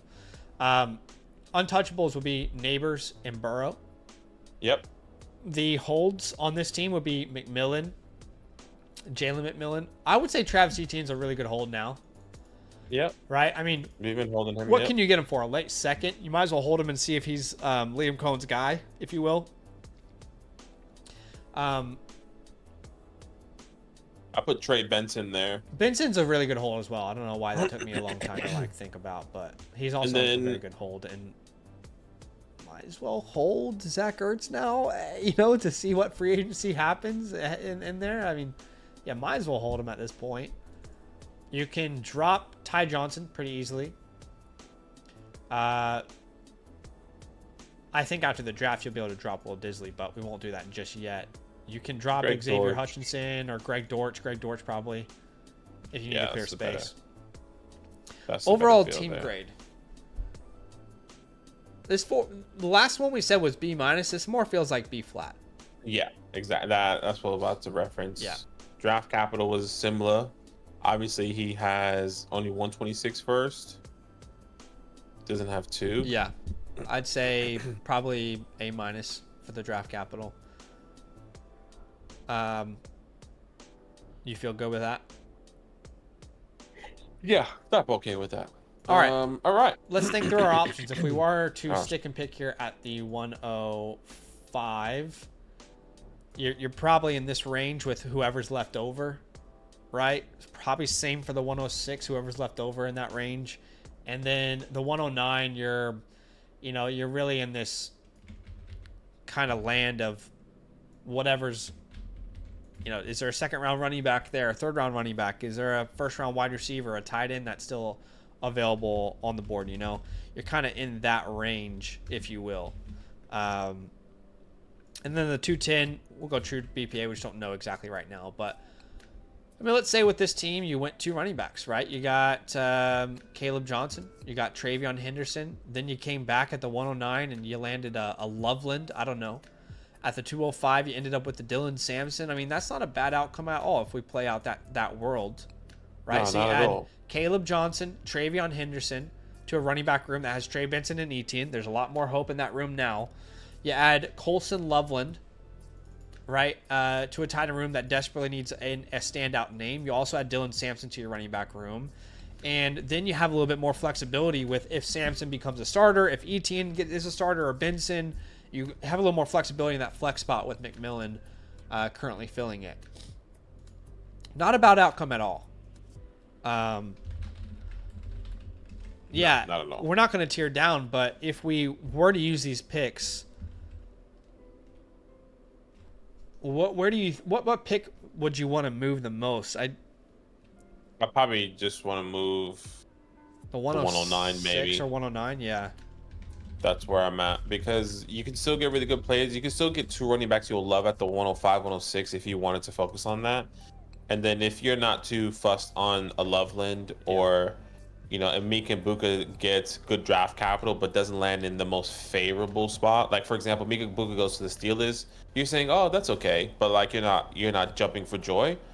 Then maybe you can trade the 109 and see what you can get. Yeah. Like the 106 is like that range where like you could add a running back that is very polarizing, a little bit up and down in people's opinions, like Bucky Irving, for example. Like I would be ecstatic if I could somehow turn the 106 into Bucky Irving. Should we look at that team real quick? Who has Let's Bucky? see who has Bucky. That is team 11. And they might be open. Their team is definitely not ready to compete. What could we try and grab like a Mark Andrews, Bucky Irving combo here and send him like the 210 and the 106 or something? I don't know exactly what Mark Andrews is going for, but I imagine he's cheaper than he's ever been. Yeah, let's see what calculator says. Yeah, so like that range, let me know what it says, Badaki, but that's the kind of range we're thinking there. Let's see. 7 and 106 and the 210. That says you need to add in a little bit more technically. Okay, so maybe he needs a 205 instead, and you can first offer the 210. If that doesn't work, does a 205 get you there? Yeah, 205 does get you there. Okay, awesome. At the 106, outside of Bucky Irving, you're not going to get in like Devon Achane range, but you would probably be in like Jonathan Taylor range, which I don't hate. That kind of puts this guy more in a sleeper role, but if you're going to do that, you might as well just wait until the NFL draft. Because what if we get like, 6 running backs in the first 2 rounds or something? It'd be tough to stick with JT there. So yeah, Mark Andrews is an option there. Jonathan Taylor, is there another running back you like buying with that pick? I'm not really sure. Breece Hall, I like buying with that pick as well.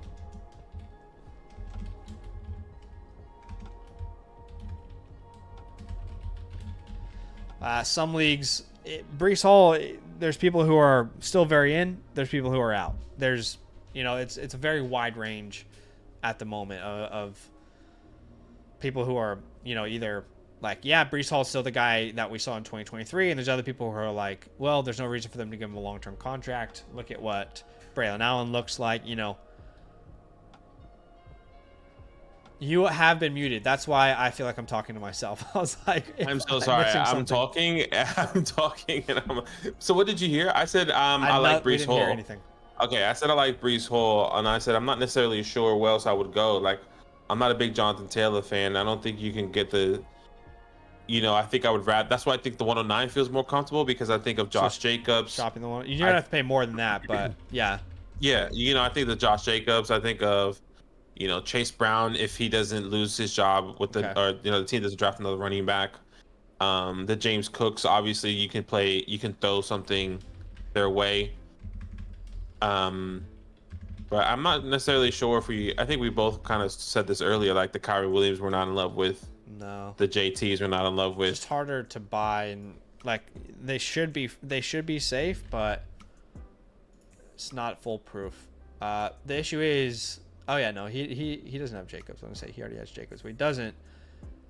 I mean, you might be able to send them like Jacob or the 109 and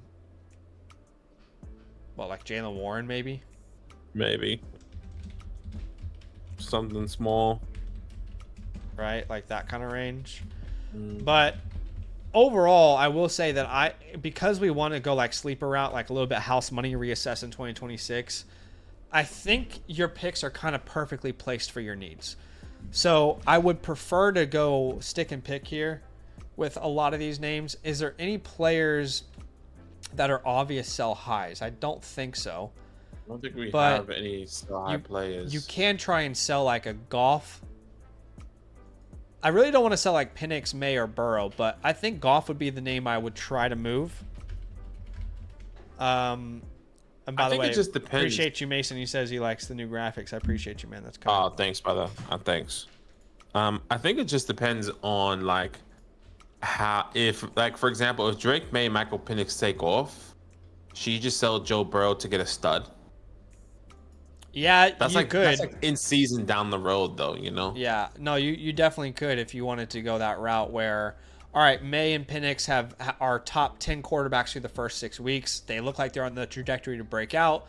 Can I turn Joe Burrow into Jahmyr Gibbs plus? Can I turn Joe Burrow into Brock Bowers plus? You could build maybe a more complete team. But I think right now, ideally, we'd want to move Goff. Keep him. Yeah. And what we're doing here is I'm sorting the league by quarterback strength, and I'm trying to find a contender like I'm on drugs, for example, who is ranked 11th at quarterback, but is definitely contending. They have no first in the future. This feels like the perfect team to go out there and do a deal with. Yeah. I feel like London, McBride, or Achane are the targets here. I think I would want to focus on wide receiver since we have the capital to get running back. At least my perspective. Yeah.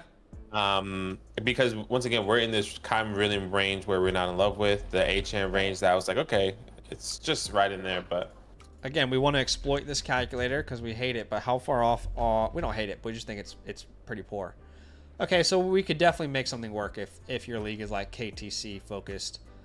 So for example, I almost feel like the 210 would probably get you there with this calculator. Oops, wrong side. 210 is basically get you in the game, right? So like something like that, if that's possible, that's definitely going to build like a more complete team for you. Devon Achane is a bit weird. That is actually the perfect way to describe it, Patty. It's a weapon. That is actually I'm gonna take that. I'm gonna take that and start using it because it's perfect. People. It's manipulation. It honestly is. It literally is. Look, my third rounders are equal to the 201.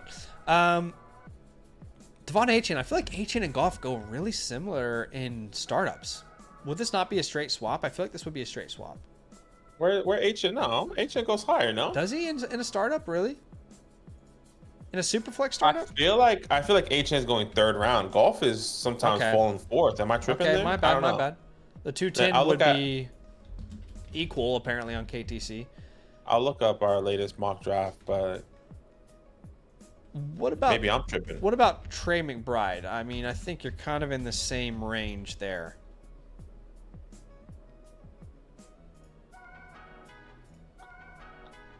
Yeah. Yeah, Actually, same type you of might be range. right. You might be right. HN, our last mock draft, sorry, 405, fourth round. Jared Goff, 411. Okay, yeah. You're So right. that's I feel like in a startup, and that's how you sell it to someone. Like, dude, look at our startup. Jared Goff was taken here. I mean, unless it was done like ages ago. But if you can get Devon Achane straight up, then do it. The 210 is where you can push it to, but you're not going to send anything more than that, right? I mean, Yeah. and again, same thing with McBride. Oh, dude, if you Andrew's can sell here. him straight up.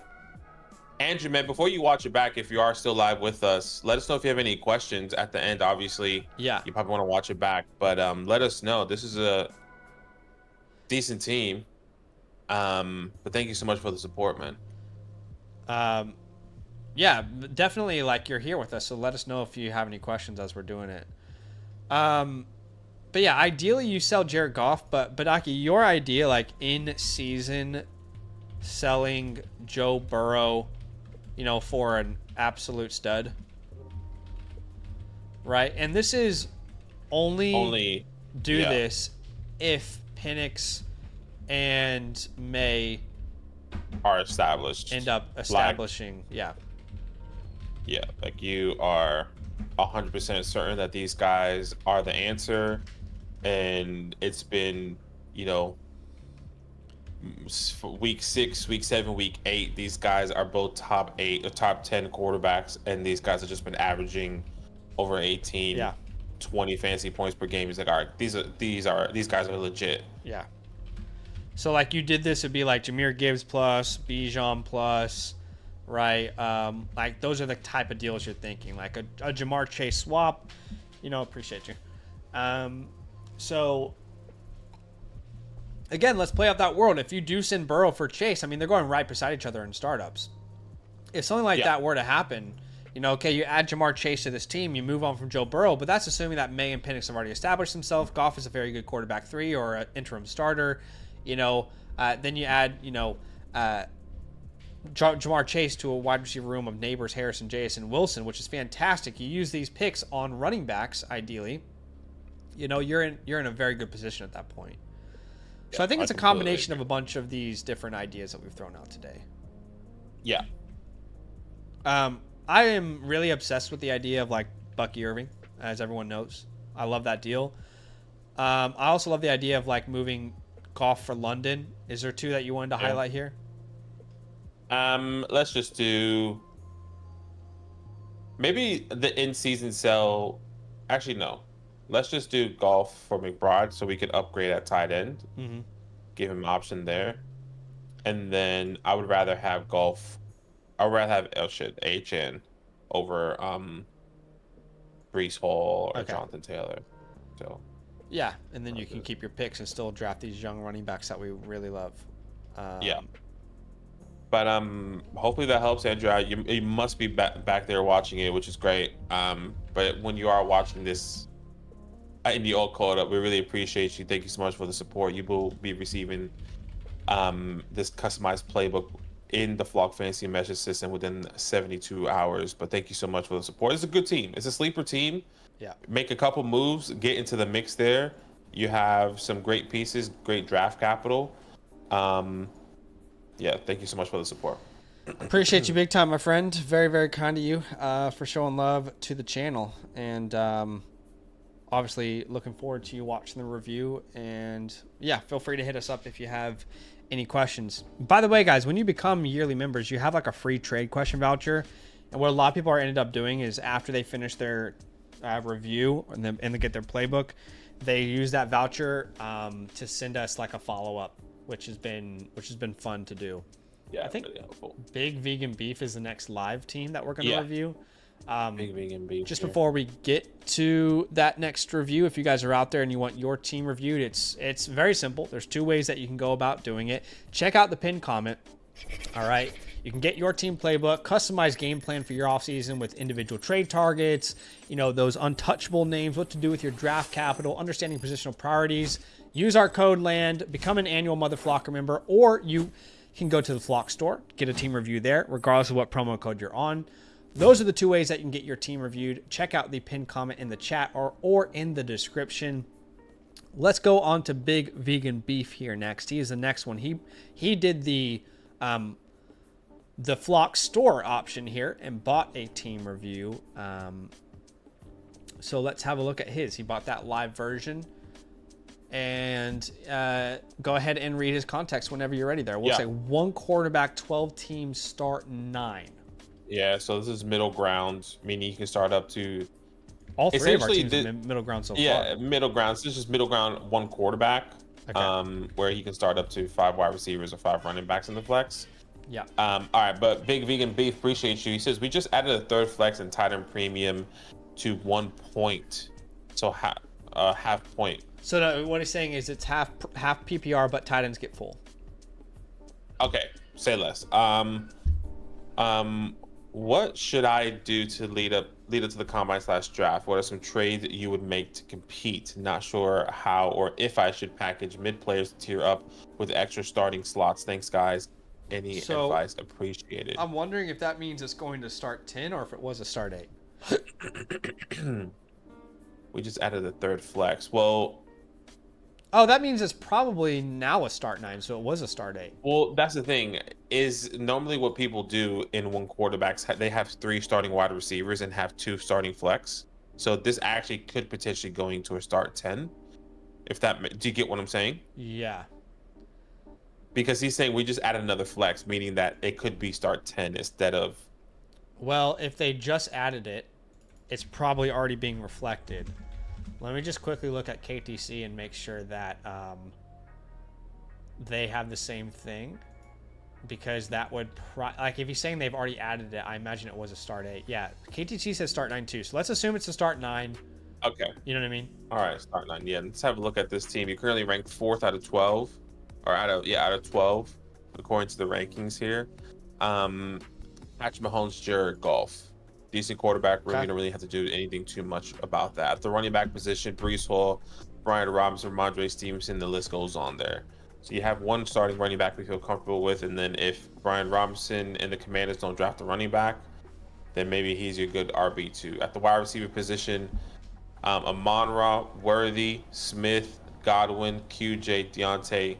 Not the strongest wide receiver room. 3 wide receivers we feel really comfortable starting. But anything can happen there with Sam Laporta, Tucker Kraft, and you have the 102, 103, and 226 first. You have your own 26 first and others, which is great. Yes. Interesting team. I mean, the quarterback room is okay, but there's no depth at all.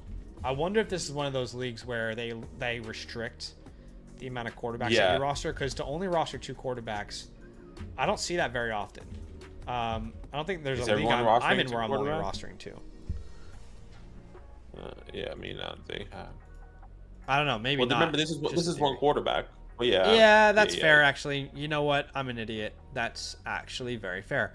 So your starting lineup right now is probably Mahomes. Well, you're probably starting Goff, actually.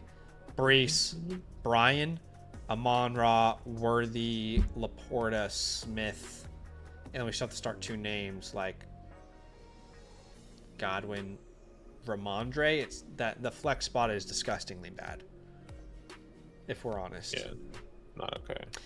But it is a tight end premium. Kraft looks like he could break out. Overall team grade, I kind of lean, even when I consider draft capital. It feels like another B-. B-, okay. Would you say that's I would say too this harsh, is more like a C flat, maybe C plus, but maybe I'm too harsh. Maybe I'm being too harsh. But this is a 1 quarterback. Yeah. Actually, I think you're right. I think B- is good, but if we had to meet in the middle, then I would just say C plus. But I think I can talk this team up. That's what I'm thinking. That's fine. can talk the team up more than I can talk it down.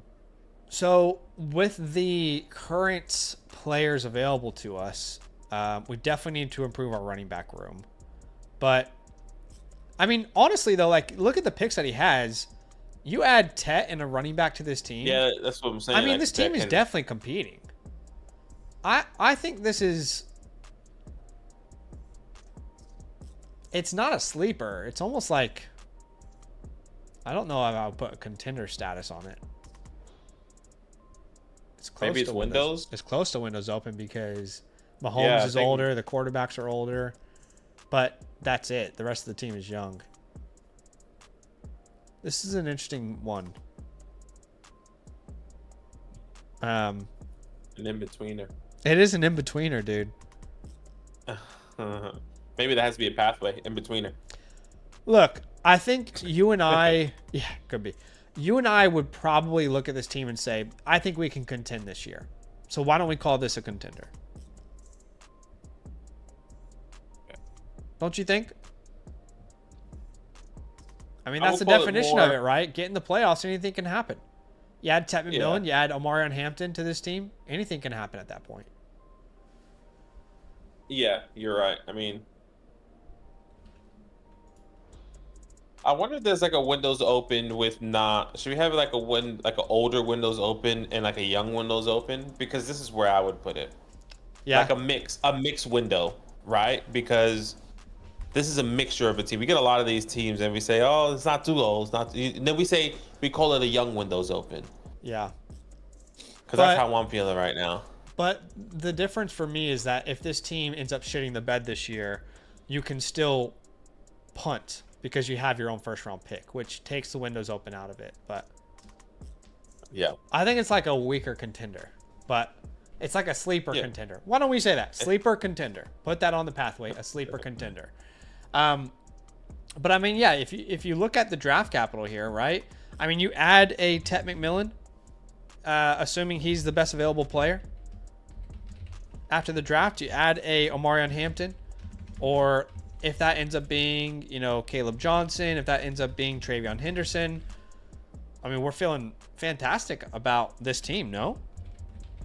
Yeah, I get that. Let's play out that world here for a second. If we added, let's say, McMillan and Hampton, assuming they both have great capital, we'd have a starting lineup of Mahomes, Brees, Hampton, Amon-Ra, Tet, Laporta.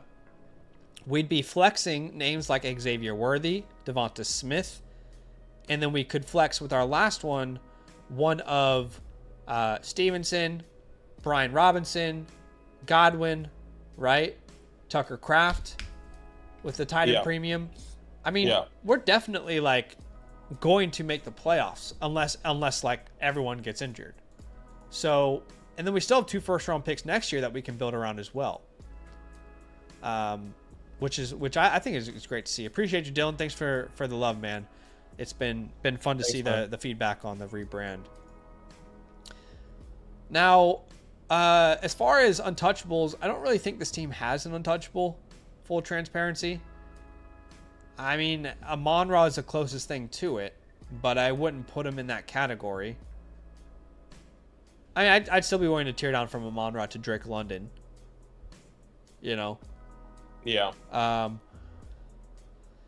But I think there are quite a great amount of quality players. And as far as holds for this team, Tucker Kraft for sure. I put names like Tucker Kraft. Obviously, we had Deontay Johnson there earlier. I like him, especially if we're going to go and contend. I would say I would put your first round picks in 2026. Okay. And that sounds weird because we're saying sleeper contender, and if everything does go to shit, it's like I don't want you to be selling your first. Be like, oh, I'm just one piece off. Right. But maybe I don't know. Maybe that's a bad idea. Right. No, I think you're right. Like the first is worth holding for flexibility, depending on how this next season goes. As far as drops, you got plenty here. A.T. Perry. Oh, this guy's gonna have the 101 next year. Sorry, that's so random. No, he has Don't Blink. first round pick. Yeah.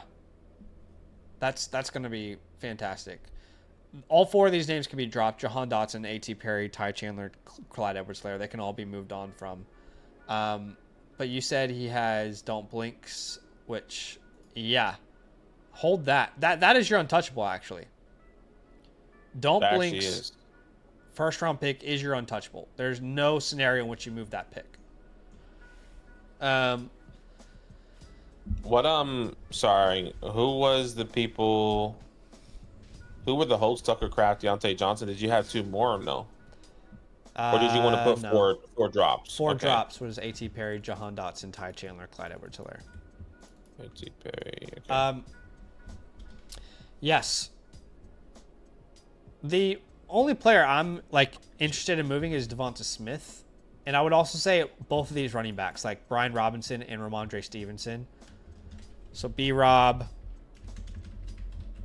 Ramondre Stevenson, right, and then Devonta Smith. I think these are our 3 trade-away targets, unless you have another name in mind. No, I think that's great.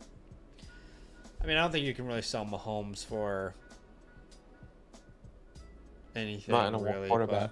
Yeah, not in a 1 quarterback. So yeah, those are our trade targets, I'd say. I mean, Godwin could technically be a hold because if he re-signs with the Bucks, I do think his value will improve. Brian Robinson. We want to find a contender that needs running back help, like Johnny B, for example. Johnny B's perfect. Can we get the 208? That's a little far down, but like the 208 and Jalen Wright or something, you know? Yeah. Does that get you closer? I mean, do you need to send the 407 there? I don't know. Yeah, that makes sense. I like that. I think that's kind of like what we're trying to get done there. Who else is like a contender? The Sheriff. That's us, isn't it? That's us. Yeah, that's us. Coach Baby Bobo. I don't think they're going to be looking to add another Brian Robinson with their current running back room. Yeah, it's going to be hard to sell this guy. Let's see. You could look at ideally it's just like he's just a throwing in some of these trades that we're probably going to whip up here in the trade back scenarios. What do you think about the B-Rob and the 211 to try and get that to 112? I think we'd love that if it's possible. And a lot of people, sure. Like right now, the range for B-Rob is like early to mid second, right? That's kind of like his range. Yeah. If I'm not mistaken, Stevenson's the same, no? Or is he more of a later second right now? I would say he's later second. Okay. At least my expect. That's what I'm thinking. These trades are interchangeable with Stevenson and B-Rob, by the way. Right? So we would do either of these for either player. So sorry, you said more mid second round instead of early? Okay, yeah. Mid to late, you said? Yeah, I would say mid to late. Okay. Yeah. That's kind of the range for these guys. Devonta Smith I talked about in a trade away video recently, and it has nothing to do with his talent. It has everything to do with his situation. I don't see A.J. Brown leaving this team. They just won a Super Bowl. I don't see them changing their game plan for their offense. They just won a Super Bowl. And you got a guy who's uber talented, but stuck in a situation where he's on an offense that throws the ball fewer than, any team in the NFL. In fact, I actually talked about that in this video here. It's called Sell These 6 Players Before It's Too Late. He's one of those names. So you can go watch that on our channel if you want to learn more as to why I'm advocating to sell Devonta Smith. But I would love to know what KTC's range is for Devonta Smith as far as like rankings. I want to know where he sits. So he's currently wide receiver 19. Laporta, James Cook is range. I think what I'd ideally like to do is like tier down from him or tier up from him. He's one of those guys I want to tier down or tier up. So if he's in tier 8 here and we have names like DJ Moore in tier 11, Olave, Waddle, Burden, Jameson, DK, Ikbuka, right? Ayuk, like these guys are all like multiple tiers down. I like tearing down to these names. So I said Brandon Ayuk. I said Jalen Waddle. Who else did I say? Gosh, those all names that you said. Okay. I think was Olave was there in that mix? Yeah, Chris Olave for sure. Jameson Williams, DJ Moore. Is there others that we like to tear down to? I mean, Luther Burden makes me feel like the 105 is in range in some leagues. For Devonta Smith. Oh, they have rookies on Keep Trade Cut. Yeah. I didn't realize they imported that. So let's look at some of these teams. Yeah. So the Brandon Ayuk team. Ayuk. Let's see where Ayuk's at. Okay, this could work. Johnny V. So like, how about Ayuk?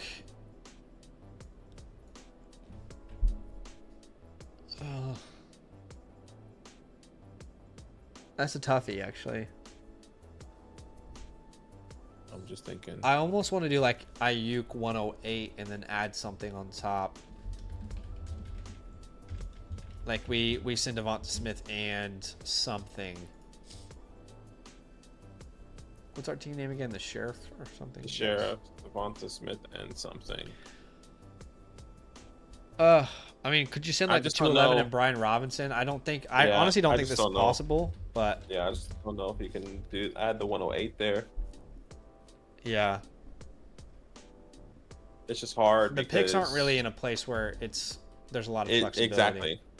Exactly. So like it's just tough to do that. All right, let's think Jalen Waddle next. All right, let's see Waddle.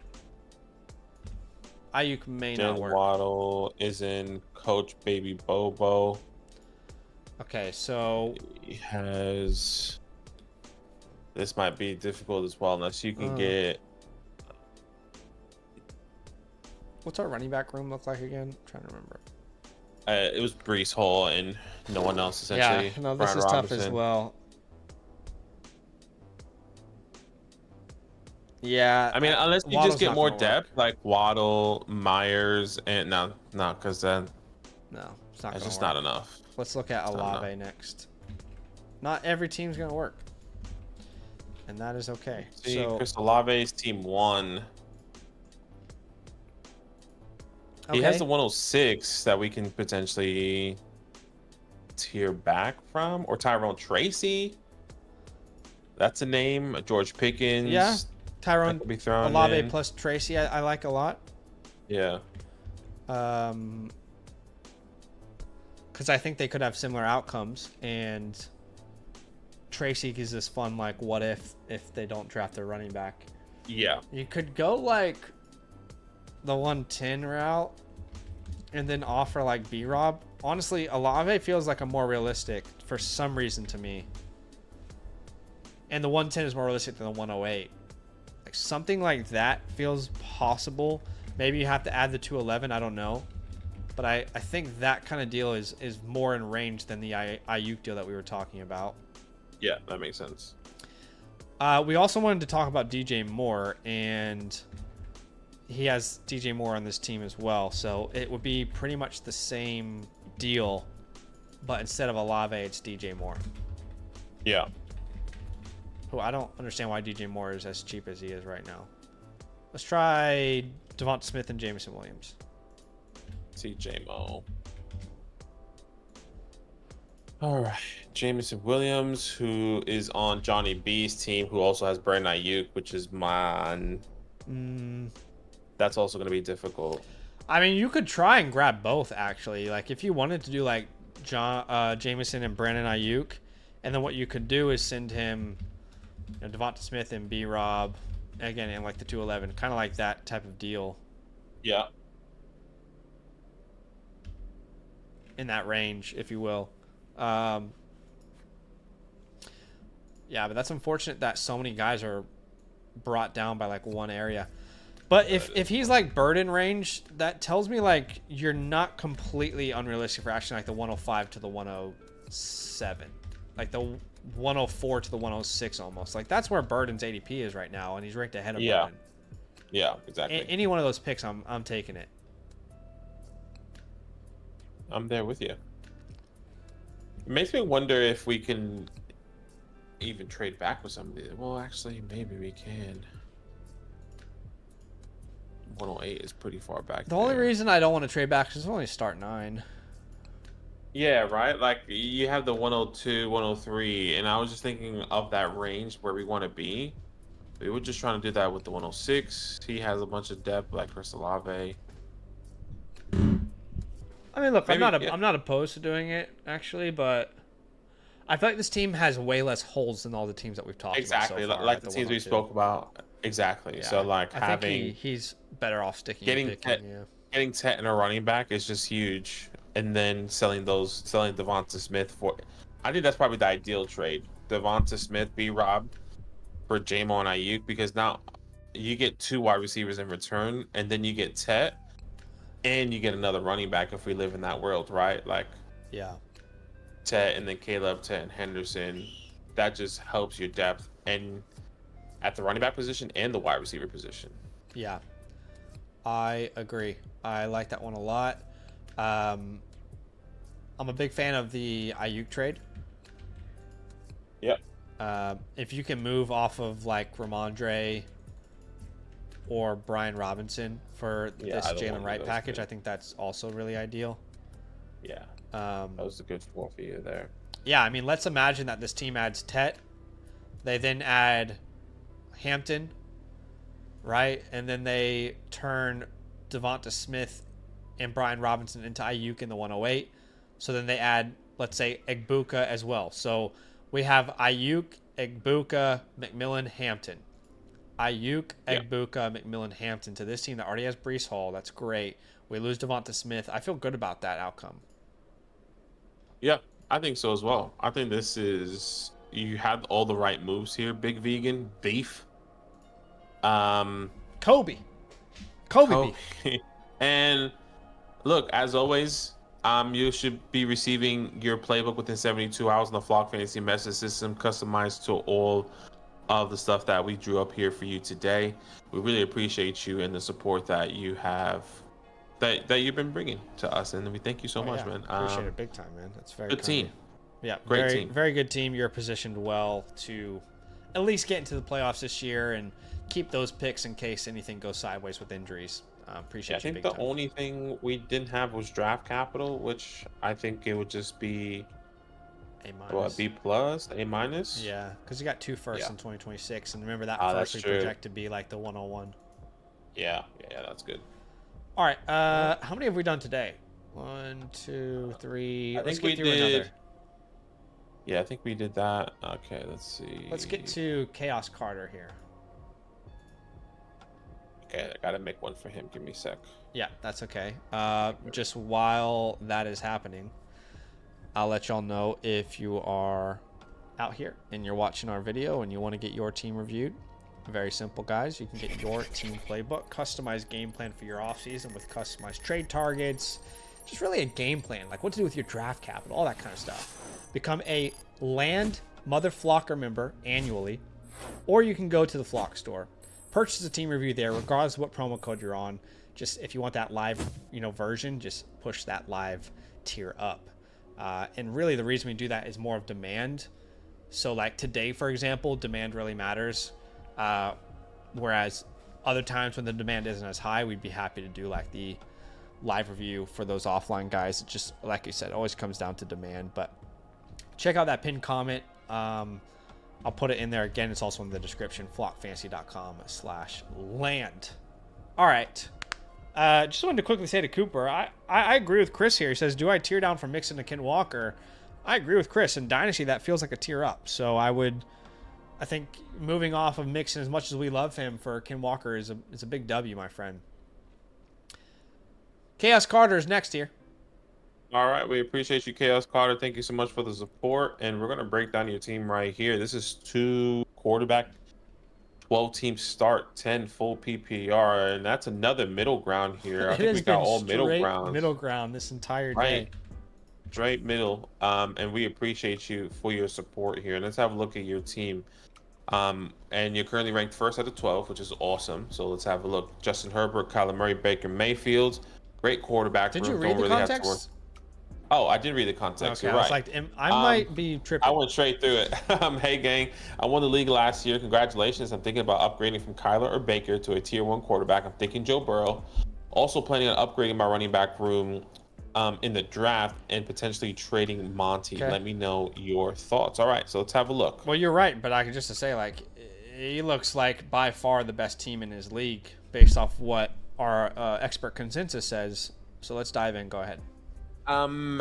Herbert, Murray, Baker, great quarterback room. Like you said, you're trying to tier up. We'll have a look at that. Bijan, Monty, Trey Benson. And the list goes on. So you have 2 good starting running backs. Could you get a better running back in the draft? Absolutely. Justin Fields, Puka Nacua, Brian Thomas, Drake London, Roma Dunze, Zay Flowers, phenomenal wide receiver room, probably the best one we've seen all night. With Trey McBride, also the best tight end room we've seen all night.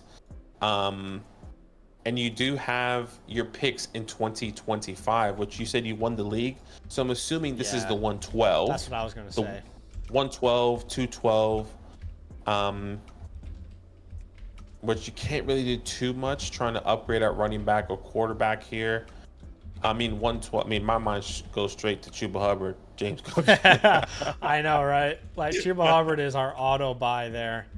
Yeah, it's like, oh, let's go for it. You need some running back depth? We got you, brother.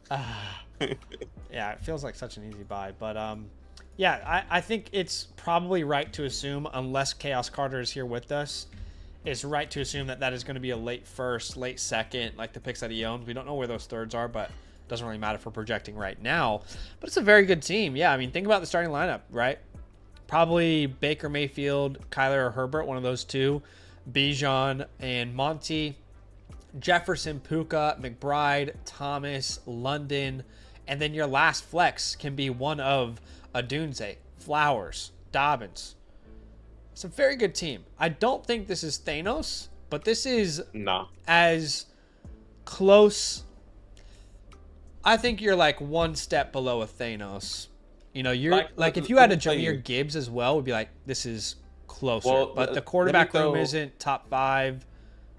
You know. What if he had like a Derrick Henry? Is he Thanos to you? No, I don't think so. He would need like a Jahmyr Gibbs, and Herbert would need to be like Allen. Okay, you know, because I'm thinking like I feel like the only piece he's missing here is RB2, and that can be Kenneth Walker, Josh Jacobs. CMC. I agree, as in like he's probably going to win his league, but let's keep in mind we've done what review is this? 129 of the offseason or 130 of the offseason, and we've had 2 Thanoses. So you know, math tells you it's just not common to see a Thanos. It's about 1.5% of our reviews so far have been Thanos. Yeah. I think he's a really strong contender. In fact, put the word strong contender on the graphic. He's definitely in the playoffs. He's definitely the favorite to win it. And team is great. I definitely like the idea of, if you can, moving on from Monty. I don't think you have to. To be honest, the issue with this team is there's just not a lot of flexibility. Like, we don't want to move. We want to keep here. We don't want to move Bijan, Jefferson, Puka, Thomas, London. Adunze is more of a buy. I mean, maybe he tries to use his late first with. The move I would do here if I had this team is like package the late first for. With Monty for something as an upgrade, package late first with Baker for an upgrade. You know, I think that's like the route you could take, or like doing like Zay Flowers plus Monty for something.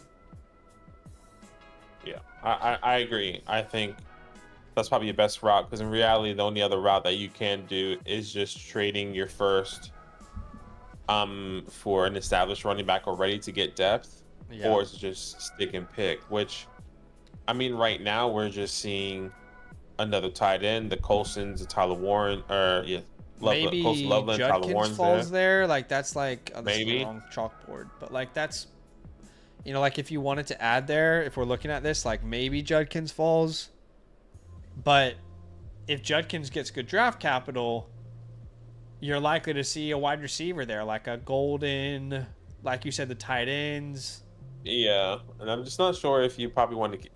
Maybe it's a bit more trade bait in season that you can get in return. Like hypothetically, well, that's not hypothetically. We have the team here. Let's see. I mean, this is actually no. He doesn't want that. That I was 212 thinking is of like, impossible as well to know, by the way, but probably a good yeah. tight running back. No dart throw there. Yeah, I think you're right. Like that again, like that late first that you have. I think you can go a couple ways here. Like you can go the Chuba Hubbard route, which we love. You can try Ken Walker depending on your league. We talked about James Cook as well. Like those are like the three names that make sense. You can't get Brees that late or Jacobs that late. But I mean, could you package like your late first and your 2025 late second? Could you get into the Josh Jacobs range? I mean, what about trying to use Zay Flowers? Like, how about we use Zay Flowers plus that late second? Right? That could get you like Jacobs range. That could maybe get you Jonathan Taylor range. I like selling Zay Flowers right now. I've seen plenty of people sell them for good running backs. Does that get you Brees Hall range? Like you make this trade alone, I think it changes your entire team. And then you can use Monty in that first to make moves. You can stick and pick with that first. I think Flowers plus the late second is really where the move is for me. Flowers is expendable on this team. But he is expand. He is. But my thing is, then you lose your safety blanket. Yeah. I guess you kind of regain that. But with Josh Jacobs. You still have Monty. Monty would be your flex. Benson, Dobbins, one of those guys could flex. You have Jonnu who could flex, but also that late first. You still have it, right? Yeah. I think in my perspective, for what I would want to do is down tier from Zay to an upside player. So like I would still want to sell my first for Chuba, Walker, James Cook. With this depth though? You want to down tier from Zay with this depth? And then happy to down tier to like, I mean, I think if we can go from Zay to a Jalen Waddle, I think we would both do that. Or that to like because he's contending a Terry. Can you get Terry plus? That's the names I'm thinking of. Jalen McMillan is too far down unless Chris Godwin's. We know he's gone. I think he's just gonna skyrocket. But that's how I'm thinking. Yeah. By the way, Ruben, I sent a message, but feel free to go back and watch your review, and we're live. So when we're done with this review, we can answer your questions as well. Have no problem doing that, right? Yeah, man. Yeah, I mean, Zay Flowers, I don't mind the idea of tearing down from him, but I just feel like there's so much depth already with this team. Or we could do it the opposite way. Like we can sell Zay Flowers, get a running back, and then we can use our late first for a wide receiver. But exactly. That's what I'm thinking. Or we do like Zay Flowers plus Kyler, for a quarterback upgrade. Like I think running back is a priority if you sell Flowers, but yeah, that's what I'm thinking as well. What range would you be in there, do you think? I mean, could you manage Burrow there? Is that like really far off on the KTC world of things? Let me see. I think you might be. You're actually right there. You're right on the nose. Oh really? Yeah. Kyler Hurts, Burrow. Put that 212 in there, baby. Yeah, right. What quarterbacks outside of that? Hurts, Burrow. Yeah, I mean that's kind of where you want to go. That's Burrow and see what they need. Jack in the box. He has Joe Burrow, Brock Purdy. I mean, he does need wide receiver depth. Okay, well, is that worth it to him? He'll decide.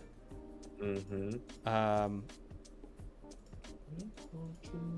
The Jalen Hurts team, where they, yeah, I mean, Jalen Hurts team definitely needs depth on their entire team. So it could be worth offering them. I mean, I'd probably offer my second on both of those deals to get it done as well. But Yeah. How the question is, how high are you willing to go? If that guy doesn't want you second, I wouldn't pay more than Flowers, Murray in a second. You know, I think that's where, like, it's fair enough if someone says no. I totally think it's fair if someone says no, because Zay and Kyler are both names that people either like or hate. But I just don't think it makes sense for our team to pay more. Yeah, that's fair. Because we want to use that asset maybe a little bit differently to upgrade at running back. Yeah, untouchables. Jefferson, Bijan, Puka. Yeah, we have McBride. Yeah, we have 4 untouchables. Ooh, I didn't even put McBride. Brian Thomas. McBride's untouchable, but like Bijan, JJ, Puka, BTJ with Trey McBride. So when you are looking at this, you're right. What I'll do is I'll no. McBride is not untouchable compared to those other names. You're right. Yeah. But you should know. And then holds, I have Rome Odunze and Jonnu Smith. Yeah. I would rather do Odunze Benson with his running back room needing help. Odunze Benson, we can do that. Drops. And then you got a lot that you can drop here. Steele. Yeah. White. Put Steele and Sean Tucker. Burton if you wanted to. Yeah, you can drop quite a few. Let's see the waiver wire. I don't think I checked that. Yeah. Probably nothing, but let's just see. No, not really. I mean, it's just preferences at that point. Like, would you rather roster A.T. Perry or Chigga Conquell? I don't know. Yeah. But yeah, I think that's probably the best route for this team. I mean, there's a reason you're the champion, man. Look at that freaking squad. We are the champion. There's a reason you are the champion. Definitely don't sell off these young players. So that limits a little bit of your flexibility, especially when you don't have like a lot of draft capital. Trade for vet is your option too there. The only other thing we didn't really like go over is if we were to package Monty and the late first. Okay. And running backs are hard. Like, I don't think this gets us like into that top range. Like, let's say it is the 112. Like, this might not be worth it. Because, like, can you get Achane? Oh, okay, you can, technically. What about Bucky? Like, I wonder if Bucky... You can get more for Bucky. Well, you know, I love me some Bucky Irving. So who has Bucky Irving? Okay, how about like a Bucky... You could almost go Bucky Nix and add Kyler. Or Baker or whatever. Yeah, I mean, who would you want to sell off, Kyler or Baker? He'll probably have to be. Kyler. I think Kyler would get it done. I don't think Baker would. And then maybe you can add like Mike Evans to this deal to close it, because he's a veteran. What would that look like? Monty late first, Kyler Murray. Monty late first, Kyler Murray, and we said Bucky, Nix, Evans. So maybe you can't get Evans on top. But would you send your late first to try and just have Evans as like or your late second, sorry? You know? Yeah, right. So have like, Mike as like this. 212 and then Mike. Yeah. Yeah, I don't see why not. That might be the best deal we've sketched up today for a team. So you lose all your picks. You lose Kyler and Monty, but you add Bucky, Nix, and Evans. I kind of love that for this team. That's actually kind of perfect. Yeah, that is good because you upgrade at quarterback. You upgrade at running back, and you still get keep a vet. Yeah, and you get more depth. Yeah, I kind of love that actually. You know, I will say the same thing with Zay Flowers as we said with Devonta Smith. They seem to be in this range where like the 105 to the 108 range, which I would sell him for that as well. And then with J.K. Dobbins, I think we'd happily take any second in any year if that's possible. Otherwise, just hold him and see what happens in free agency. That's what I would do with this team. Obsessed with that Bucky Irving deal. I really liked the idea of like turning Zay Flowers in the late second into like a Brees or something, or a Jacobs. Yeah. Yeah. Is there one you wanted to highlight? I think that's the ones I really Maybe like the late as first well. for Let's Chuba. do Chuba. Yeah, you can do Chuba. And then let's do another quarterback one. Zay Flowers, Kyler Murray for Joe Burrow, because I know he did ask for that. Okay, yeah. Yeah, I like that a lot. That's the pathway we'd take, my friend. Yeah. It's a good team, man. Congratulations on winning the ship last year. I hope you go out and get another one. I mean, it looks like you should. I mean, especially if you get Joe Burrow. I mean, you're the second guy right behind you, which is miles away. Still has a lot of holes on his team. Yeah, and Not enough depth. No crazy amount of draft capital to really. No really secure RB2 if they draft running back in New York with Tracy. Yeah. So like you kind of got this in the bag, it feels like. But I agree. we appreciate you, Chaos Carter. Thank you so much for the support. You'll be receiving this within 72 hours on the Flock Fantasy message system with all the customized information that we drew up here for you today. But yeah, great team. Yeah. We actually need draft capital grade and overall team grade, which we didn't do. Overall team grade is definitely an A. Draft capital grade is like a C+. Okay. Awesome. I'm just looking through our list right now. Hap is an offline playbook. We still need their sleeper ID.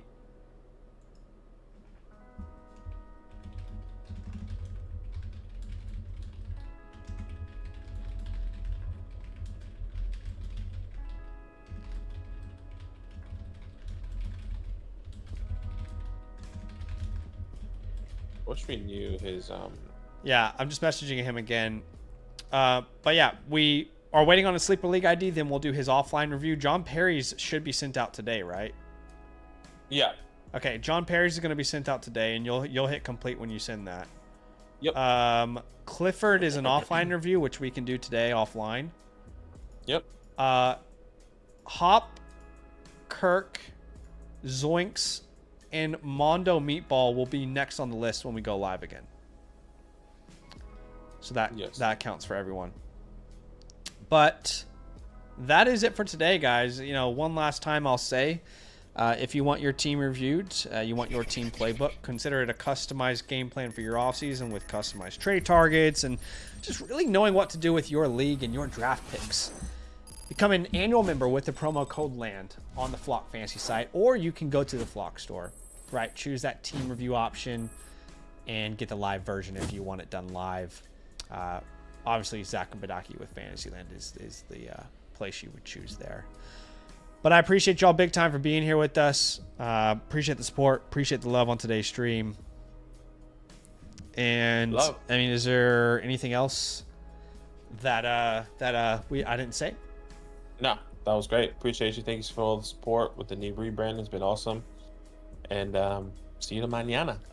All right, we'll see you tomorrow with a Dynasty Superflex startup mock and some more team reviews. Also, we did just release a video today, and it is a video where I basically research the last 4 years of ADP and try to come up with a comprehensive list of running backs to target, either draft or trade,